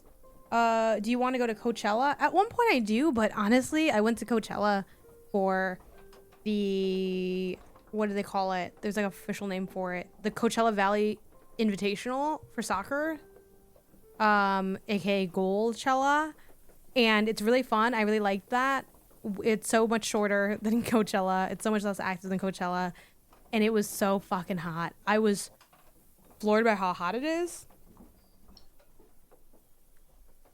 Genuinely, I don't know how people are wearing clothes to Coachella. I wouldn't be wearing clothes to Coachella. I mean, obviously I would be wearing clothes, but I would be wearing the smallest clothes that exist to man, which I know some people do, and I would still be burning. Like, it is insanely hot. I guess I could find something linen and try to tough it out, but it is really, really hot in Coachella. I had no idea how hot it was, and it wasn't even that hot when I went. So I honestly think if I went to Coachella, I would go full bougie. I'd get one of... Maybe not the, you know, the heights of the prices there can get really high, but I think I would get one of the, like, tents or something, like $5,000, like, kind of thing, I think. The VIP, yes. I don't think I can... If I had a group that was down to do Coachella regular, I'd consider it for sure. But it's a lot. It's very hot. And it is expensive, you know? Like, you're out there, so you really have to, like, you know, be out there. But has anyone here done Coachella? And if so, like, how do they like it? I did Lollapalooza in Chicago, which is way different than Coachella. It's not as intense, and it's not nearly as hot. So, yeah. Yeah, I've heard great things about Bionic Bay, which this sounds mean, shocked by, because it did have a very generic look to it. But people were like, no, it's actually great. So I might try to reach out for a code on that one. And then I'll read this thing in a second. Haste I have as well. Everything else is a little the flow state type games are my jam. Yeah, I'm a little bit not sure about Haste because of the flow state thing. And the fact that it's like a rogue and not or it's like procedurally generated. Sorry, maybe not I don't know, it might be rogue too, but it's procedurally generated, which makes me a little less excited about it. But I do have it. I have access to it, so we'll see. Other buildings also receive adjacency bonus. Keep an eye out for those. Ooh, I'm hitting A, but nothing's happening. It might have... Hello? Did my controller disconnect? It might have.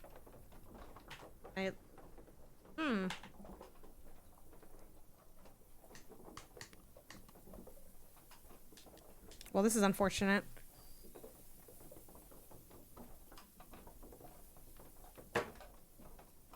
I feel like nothing is working. I have a keyboard here too, and I'm hitting like... Oh my gosh, even Command Shift T didn't do anything. Let's see. I'm definitely set to PC. That's so strange. Okay. We'll get this figured out, y'all. Look, you didn't play in 2 seconds? You're now kicked out of the game.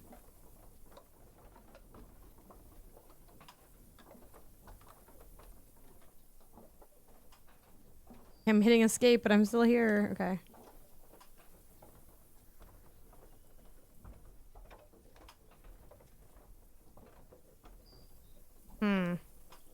What to do, what to do. Maybe I'll plug the controller back in and just see if that works.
Okay, we're getting warmer. Maybe I can just... Oh no. But then this also doesn't... Oh, here we go. Okay, Okay, this thing works now, my keyboard. You know what? What if I just use...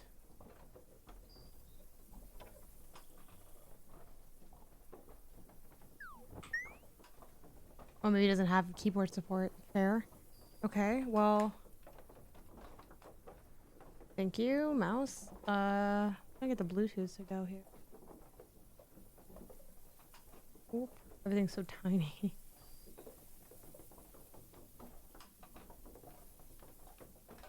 Here you go, Bluetooth. Go Bluetooth. This is my favorite part of gaming on PC. Okay, it says it's connected. Here, why do I have two of these? Which one is the actual one? One's connected, one's paired. I guess we'll just remove and then reconnect. I don't know. Then maybe it'll appear here when I'm like trying to connect.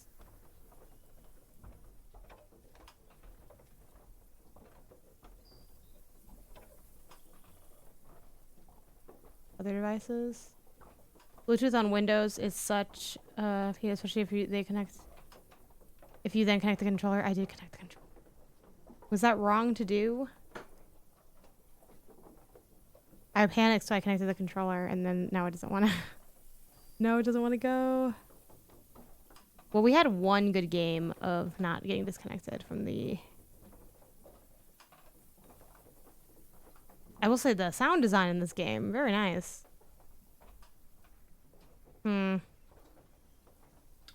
Okay, I still have half an hour to stream. I might need to ask Isaiah for help. Isaiah, come help me.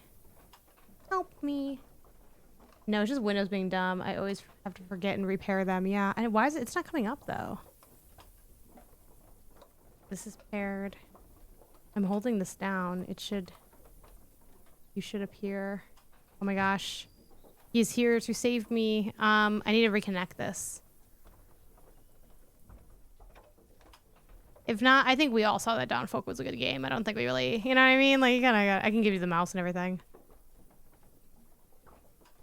Yeah, like I disconnected it because it just was not connecting, but I just want to repair it and it's like, it's not there.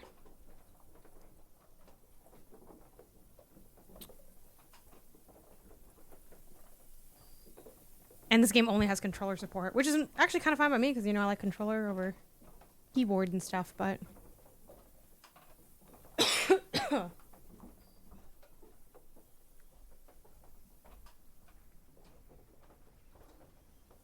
The old turn it off and turn it back on again.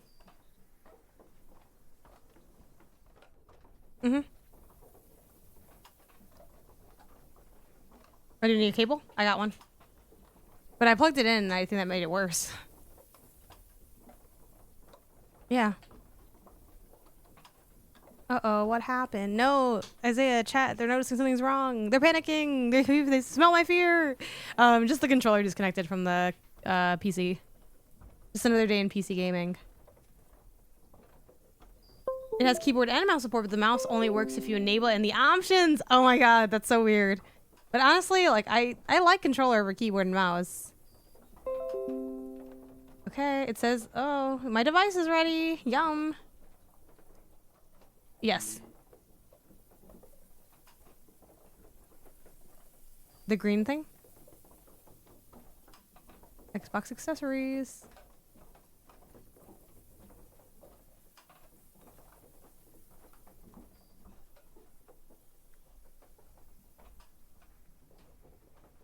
I would spend $100 on a controller if they could guarantee that I... Wait, what? 3 dots? What do you mean? Oh, do you want me to click the 3 dots?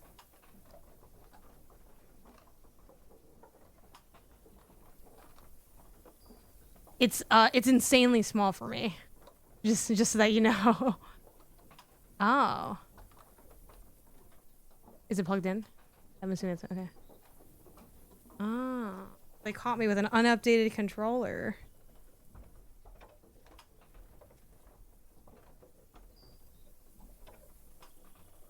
The point is, Dawnfolk, you put down tiles and stuff happens. It looks very cute.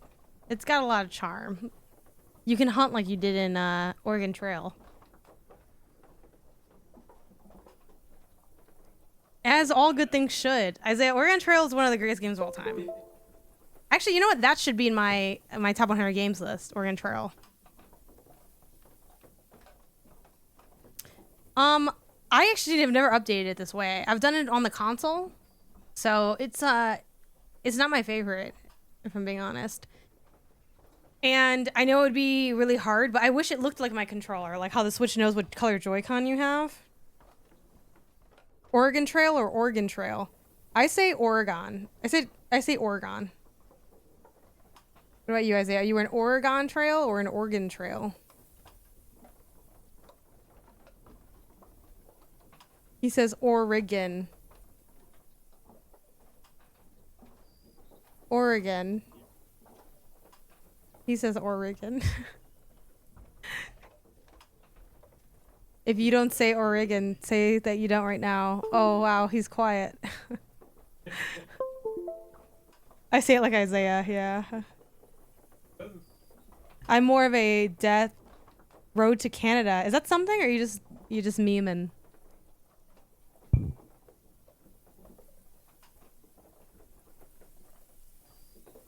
Yeah, this is the thing that was holding me back in Dawnfolk. You would like Dawnfolk, I think. Yeah. It's a tile-based city builder with really cute animations and like tiny mini games for doing the activities. So like to hunt, you like a tiny little sprite shoots the animals inside the tile, and to like cut down the forest, there's like a quick time event on the trees, and it happens like within the tile. And then every day you're able to illuminate more tiles to have more plots of land. I think you could maybe, I don't know if you can die yet. I'm sure you could run out of food and stuff or something. Maybe you go negative on food or something like that. Yeah.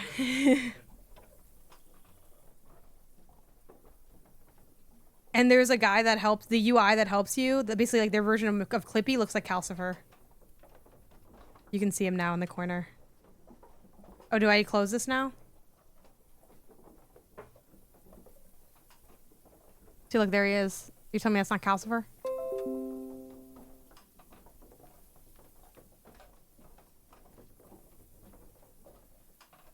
It says it's ready to go.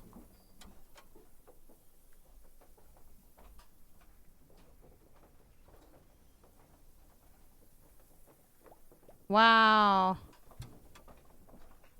Hey, yeah, he really is like Clippy. Wow. He was so annoying. I know Clippy was annoying. I don't even know if I actually interacted with Clippy very much, or if it was a false memory that I have. Because I don't know, because I don't know. I don't think Clippy was on my computer is the thing. Damn it. Know why this came back up. Hopefully, ignore that. Ignore that. Okay. Thank God. I was like, okay, does this still work? Illuminate. Do nothing. Oh, destroyed houses. Read note. That's fun. He was big when I was in high school. Those houses have been abandoned for a long time. Look, there's a note. Darkness moves with a will of its own, devouring all in its path. Delta Heavy does an amazing video that features Clippy. It first came from a corrupted island in the east. We can't continue living here. We must leave. May the light guide us. Can we repair these? No, you can only destroy them. That's oh no, you can repair them. Yay! Okay, we need 20 corn, 15 of whatever that other thing is. What is that other thing?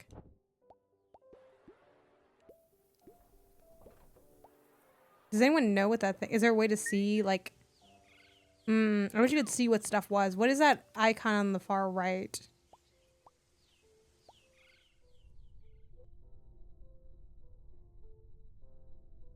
Google AI on Clippy.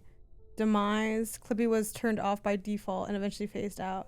Yeah, I think I just missed when I would have been seeing Clippy, probably.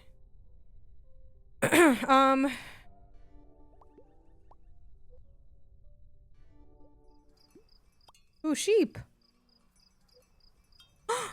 You can slaughter them. No.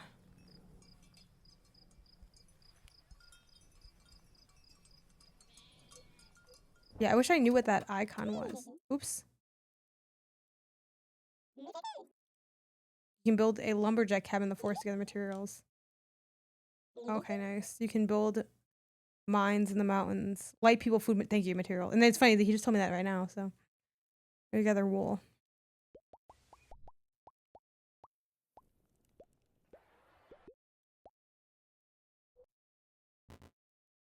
Hmm.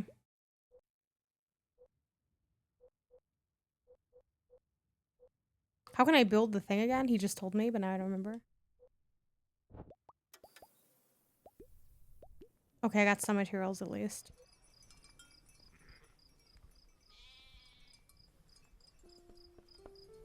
So cute. Look at the sheep pasture. I need 15 material.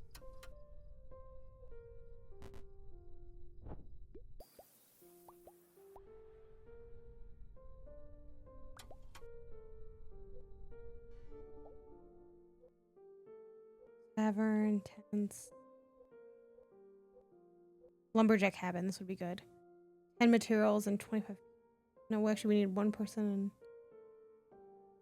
We need one person and one material, but then we'll gain negative 10 materials and what?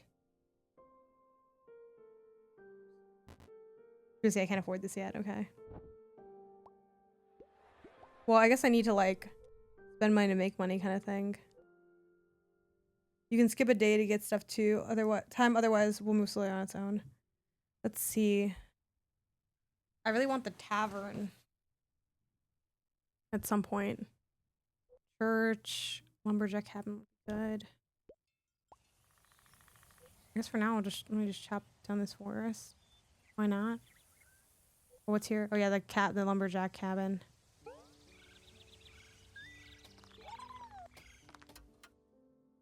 Okay.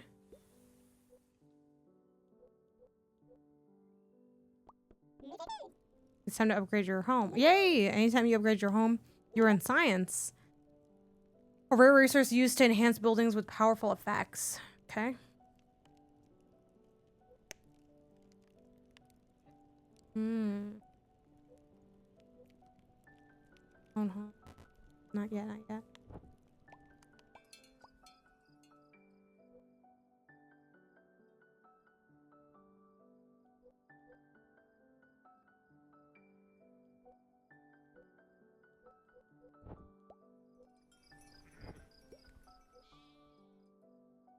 Lulalore? Like Lidor? Yeah, I don't really know.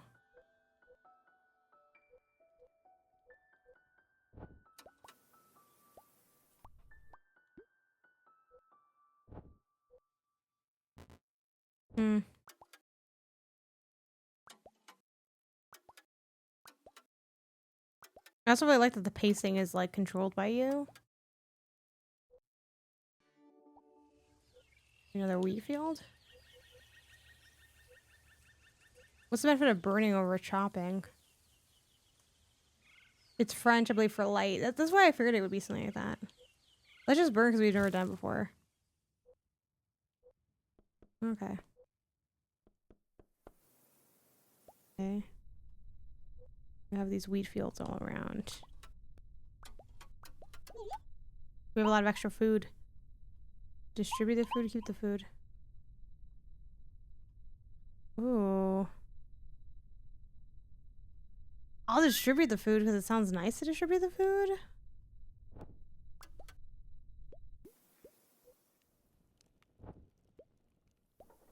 Are you gonna 420? Not really. I'm hanging out with my brother that day for his birthday. We might partake in a little something, but nothing. I'm not like a big holiday person in that regard. You think you know someone? Oh, what's up? Oh yeah, it's glow or gleam. Okay, let's see. Can I get to 10? Yay! My sheep are in love. Be sure to leave them a free adjacent square or they won't breed. Okay, yeah. Well, this is now like priority number 1 for me. Give them a free adjacent square. Oh, they already had one. Fuck. Okay, well.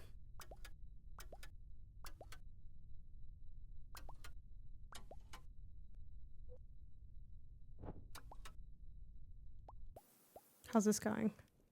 Oh, finally. Nice. No, he wasn't born on 420. He was born on 422. But we're normally he's a big like on the day person, but just because of work, he's just gonna celebrate on Sunday to Monday. We're gonna do a little sleepover. We were playing Baldur's Gate co-op, trying to coordinate a third person. Nice. We can get toasty. One day I'll see what's up with that Baldur's Gate. I'll open behind the Baldur's Gate. Tear down the Baldur's Gate? I don't know. I haven't played enough of that game. It's so fucking good though. Production per day. Okay. I like this game because I don't have to think about anything. Like, I'm not really like being too strategic here. And I really like that. They added crossplay finally. Oh. These fucking animals are so smart, bro. Fuck, I missed all of them. Oh, you can move left to right too, but okay, let's I guess I will chop. Oh no, a tree fell the wrong way and injured some of our workers. That's not good. Because this is like by here, the farm is. Out of nowhere, a bear burst out of the forest roaring right at us. I'm gonna try to kill the bear fought really, but in the end we had to take it down. Jesus. Can I fix these yet? Okay, I think I actually want to destroy this. And then I'll set up like another meadow. Sora got arrested.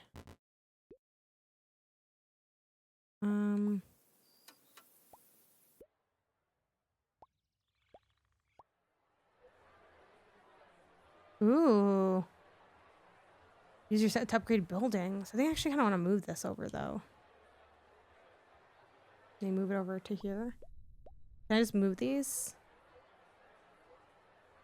Play the minigames for you. No, I like playing the minigames.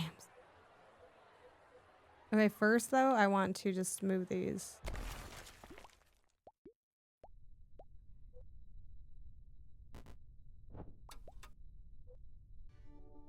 I'm gonna put the tents here. I want to have these like little grids. Bow fishing? Fishing boat? Sounds good. A little fishing boat. And then I want to put the farm. I want to put a farm here. And yeah, it goes like really slow if you don't fast forward, but it's also kind of nice to like have that. Like there's not like such a rushed nature to this, which is nice. I'm gonna do more wheat fields here. That way I'm really getting the most out of my wheat fields.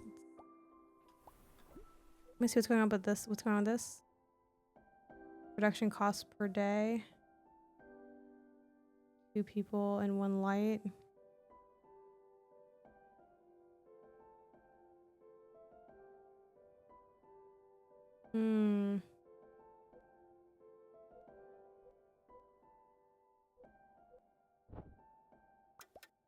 The lighthouse could be good, I guess.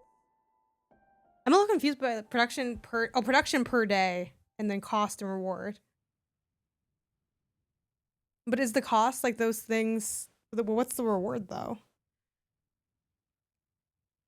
Like, do you just get the 1 light, I guess? I guess it's worth trying just to see what's up with it, but...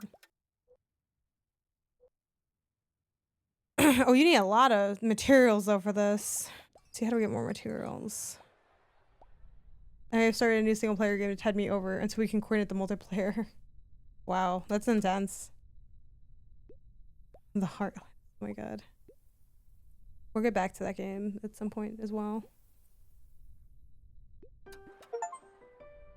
Finally, it was time. Have animals breed naturally after falling in love. Yay! Okay, what happens to them now though? I don't want to kill them, but like, you know what I mean? Like, oh, I don't know. Okay, let's, oop. We can have some, oh no, there's a mountain by there though.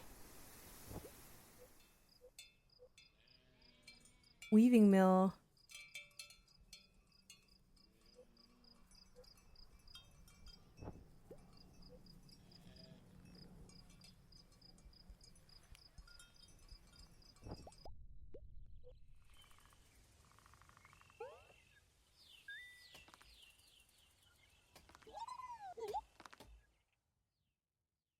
This could be good. Baldur's Gate.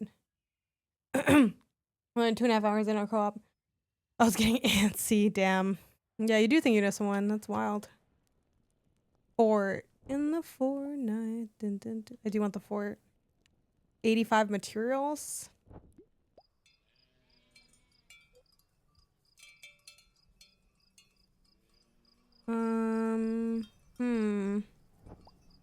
That could be good. They breed instantly when they're in love. This one, Royal Farm. Unlocks new crops to plant. That seems good. It started to rain. I don't like the look of this. You should reserve some light just in case. Okay. Prepare for the worst. Okay.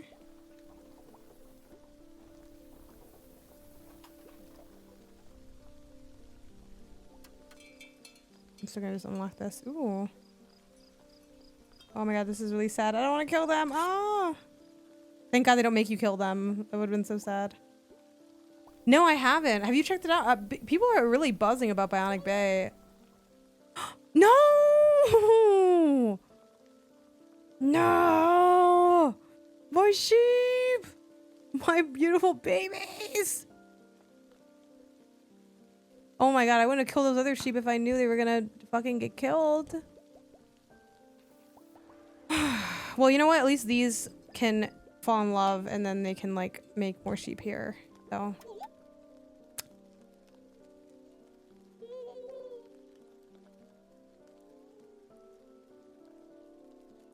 How do I get rid of them?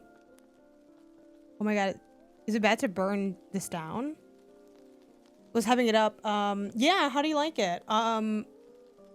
Freaking from Giovanni from Digital Trends was the first person I saw hyping it up.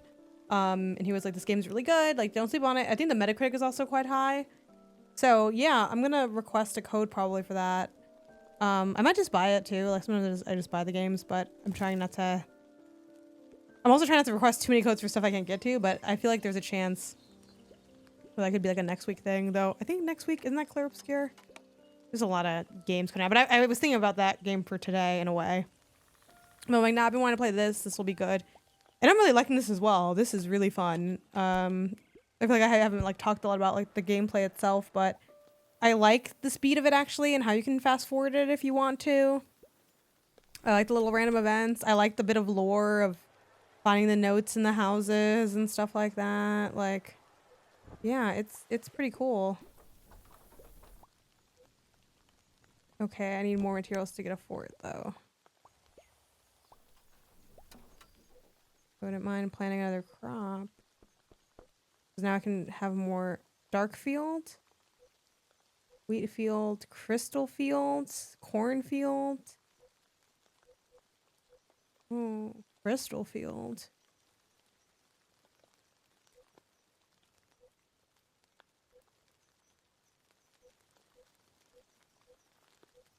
This is a dark field.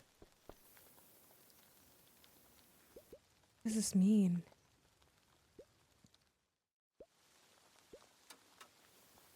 Can I see more about what this dark field even means?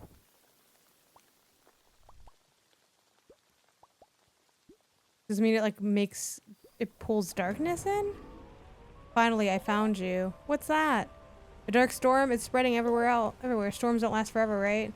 We just need to survive until it passes. Don't let it consume our home or we're done for. Oh my god! What do I do? Survive the first storm.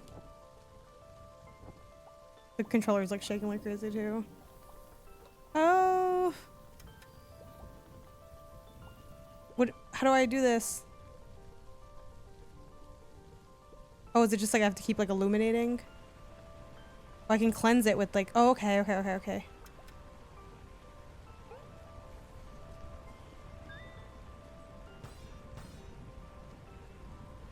Oh. Oh my gosh. We need more light to fight off the darkness. Let's build a church to generate more light. Oh snap. That's, oh, you can zoom in with R now? That's cute.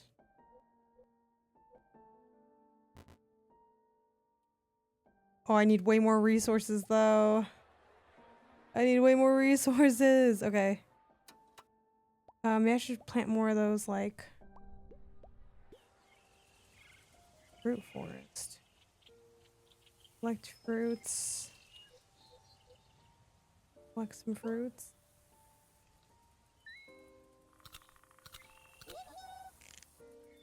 Cool. Okay.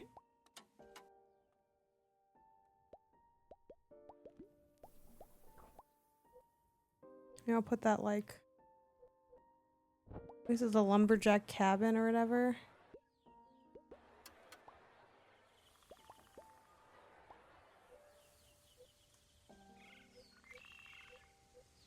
Guess I'll do that. Isn't this also a lumberjack cabin though?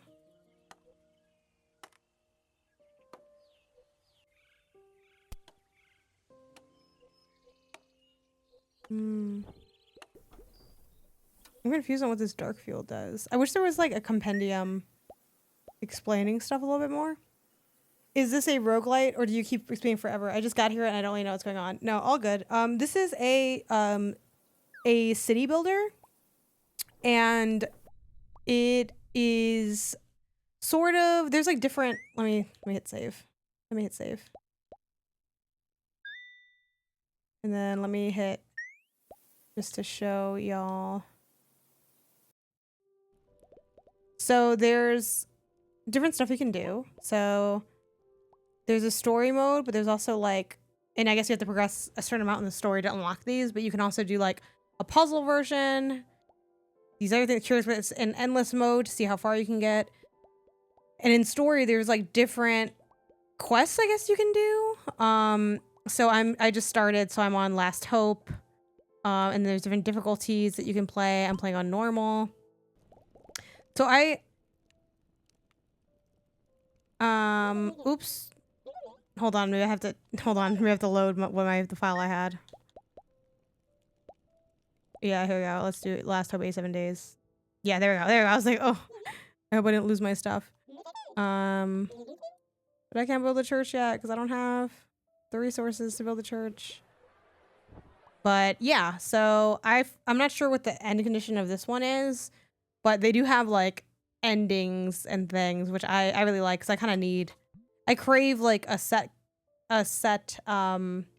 progression in a game. And you can like speed things up too. The game goes pretty slowly, but you can like fast forward the days. Reap the bountiful harvest. Take it. Then boom, you see stuff happening. Otherwise it goes like kind of slower, but I kind of like that it goes slow because then it like lets things be a little bit chiller. I have so much food but not many resources. I need to get more resources. Is it out? Yeah, it came out let me see when it came out.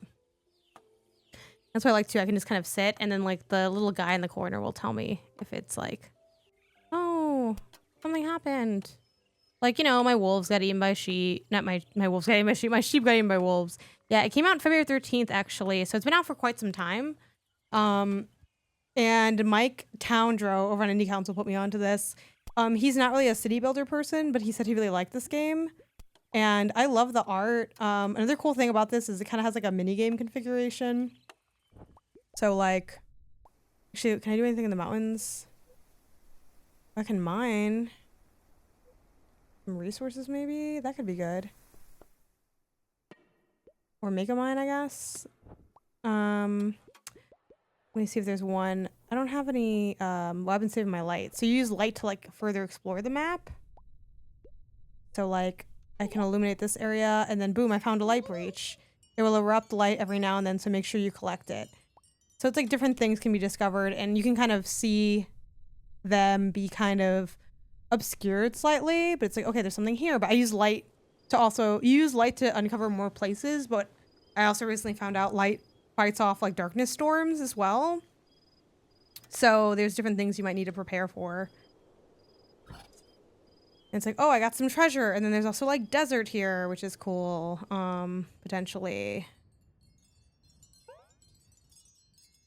Oh, and then this is like the minigame part, I guess, of like collecting the light or whatever. Or I guess they're showing me the minigame, and then I hit A. Light generates every day, but you can also like have a lighthouse that I think might give you more light. I found this light hole from the ground. So, like right now I'm gonna have like this little minigame of, and that's one of the things I think is a little bit more unique and kind of charming about this. Not that other city builders don't have minigames, but the fact that there's like a little minigames stuff. Some of us ate the dark crops and felt ill. Oh, snap. I didn't know they were like bad. Are these bad? The only thing I don't like about the game is I want more of an explanation for some of this stuff. Like crystal field, hemp field. I get the cornfield, but maybe it's a crystal field instead? I don't know. I'm not really sure. I guess the dark crops are bad. And then it has its regular city builder stuff. Like if you put a farm next to wheat fields, you generate more wheat. Like, as you can see, I have a bunch of wheat. I'm really good at making wheat. I'm not that good at the other stuff, it seems. But I'll be able to make this church soon. The church also helps you generate more light. Build more tents around your church to boost its light production. And then it's like, okay, I can also build a lighthouse. And I also like that this, you have, see what sucks though is I have like no materials. I guess I should just start chopping down forest or something. This looks like a forest. I mean, you only get 10 materials for this though. I'll do it because I just need materials. Oh, I don't have the people to even do this. Yeah, so I'm not that great at this game, maybe. This needs a blue. Yes, I really do wish it had like a compendium. But I think the goals are pretty clear, like with this little like calcifer clippy guy. We're running out of workforce. We can't maintain all our buildings like this. The workers rioted and they destroyed one of our buildings, but it's all right. Just be sure to check how much the workforce of building consumes. Oh my gosh. Oh my god, no. No. Okay, let me also destroy this. Let me put another. We should be ready for the next storm now. Let's keep building and expanding our city. How about upgrading your home again? It grants us science. Do I have enough to upgrade my home? I need to figure out how to get more resources more quickly. I feel like I'm not producing enough resources. The light part is good. But I have like no resources. I can't upgrade my home yet.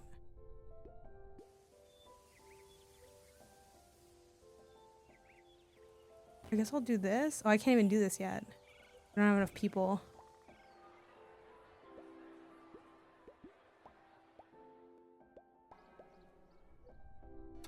Let me put another group of people here.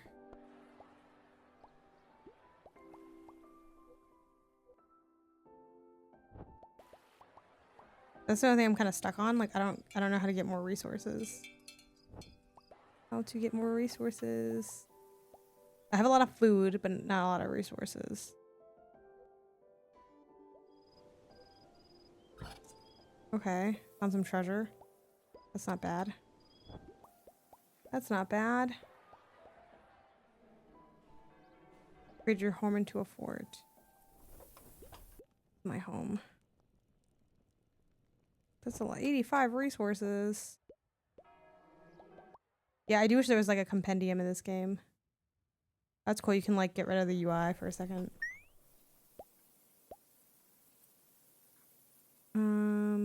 Yeah. Maybe I'm just being too conservative with some of my things, I guess.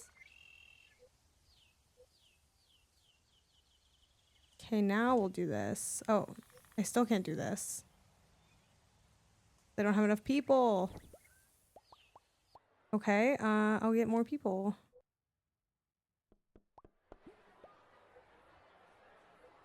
Carpentry workshop. Cannery. You can also like get better stuff for the mini games, and there's also a thing that like does them like plays mini games for you. It's like the workshop. But you need science to upgrade the buildings, and you only get science from upgrading your home so far.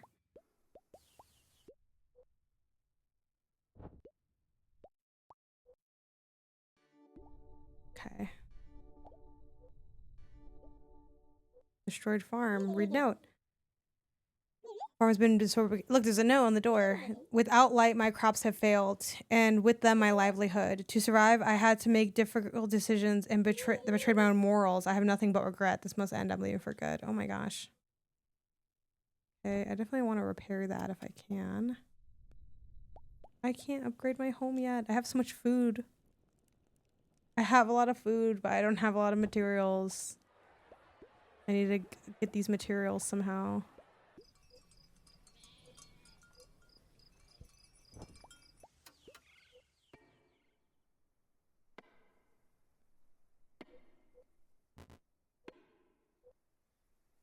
Hmm.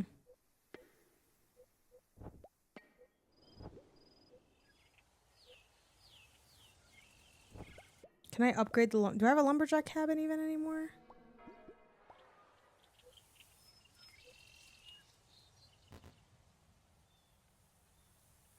Because I still just need more people, maybe?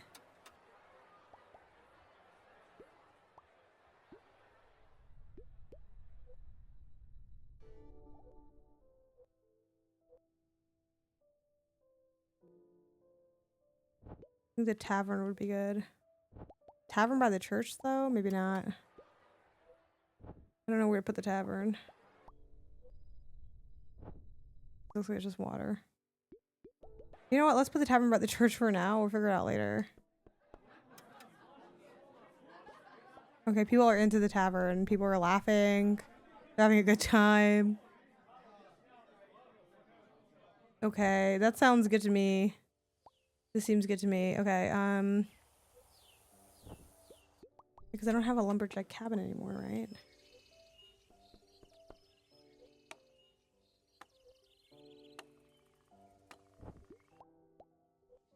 I think I just need more of these cabins.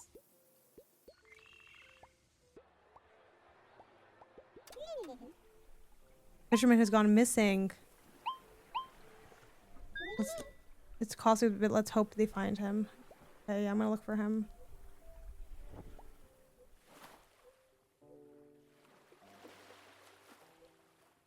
I don't really need more. The black monolith. They fell from the sky years ago and engulfed the world into darkness. Every time you destroy one, it decreases darkness' strength. Basically, it makes illuminating darkness and fighting storms cheaper and easier. I need 50 people to fight this. Okay. So yeah, it's just got, what I think is kind of cool about it is it has like somewhat unconventional things, like, oh, like this black monolith, like the kind of construction of it having light at the focal point, and it kind of has like these fantasy elements, but isn't like totally fantasy. And it's very like assisted in at least this mode. Stuff like that is cool and helpful. So just try to make more cabins, because okay. I'm a little confused though still on like, does this mean it costs me 30 people to make or something? We found the fisherman. He fell off his boat and drifted for days. Eventually he ended up on an uncharted island with ancient ruins. We might find something valuable there, but the fisherman's badly hurt. Ugh.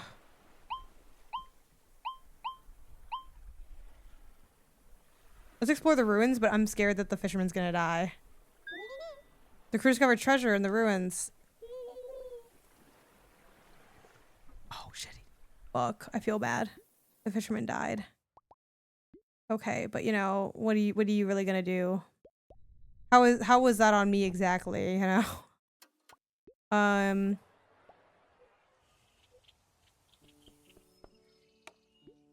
We need to speed up this material situation.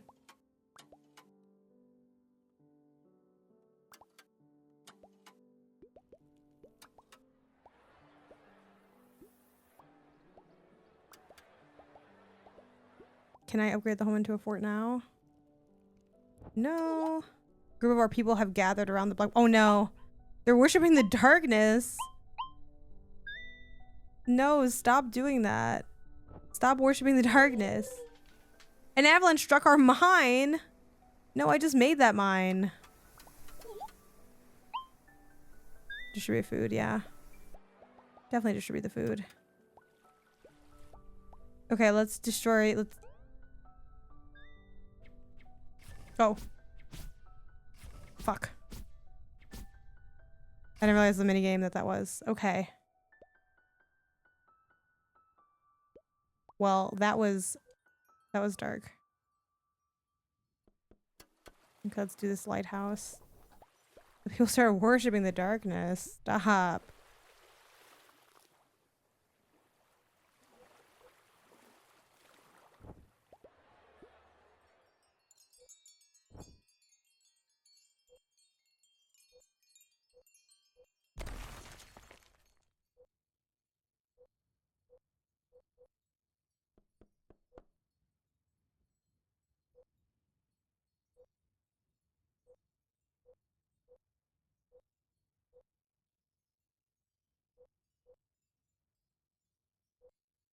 Like, I'm a little confused. I'm still a little confused by the, like, what you get and what it costs.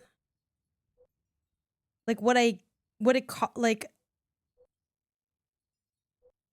what? Like, I don't, like, this one I get corn, right? But then I lose, like, people and resources? I don't have enough people to do that right now. Yeah, that's fine. That's fine. I'll plan something later.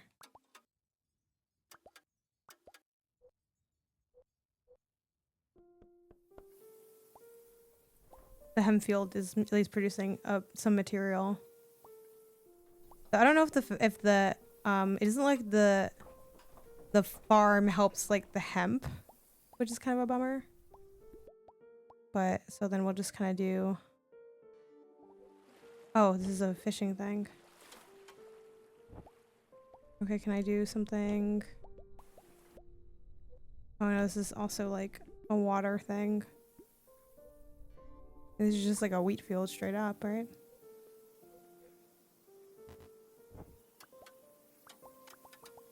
Let this be another hemp field, because that's like what I really need.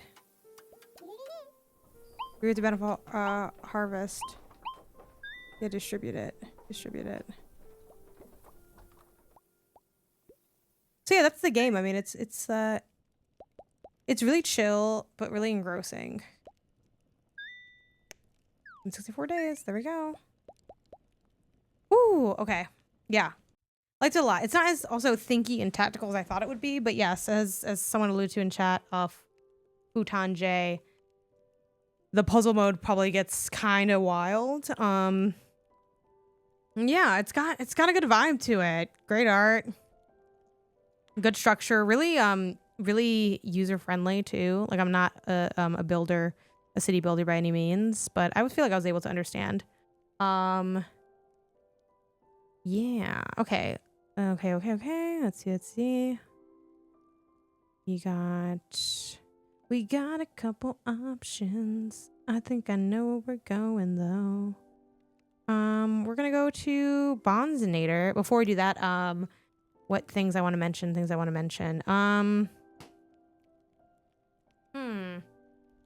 I guess not too much. The same old, right? Before we leave, so please stick around because we'll do our raid in a second. But before we leave, I do want to give a shout out to all of y'all viewing, following, subbing, moderating. Of course, my sponsors are over on Patreon. You too can join over on patreon.com/Gameonysus for rewards as low as the $1 tier, all the way up to the $25 tier. Like my sponsors, who am I talking about?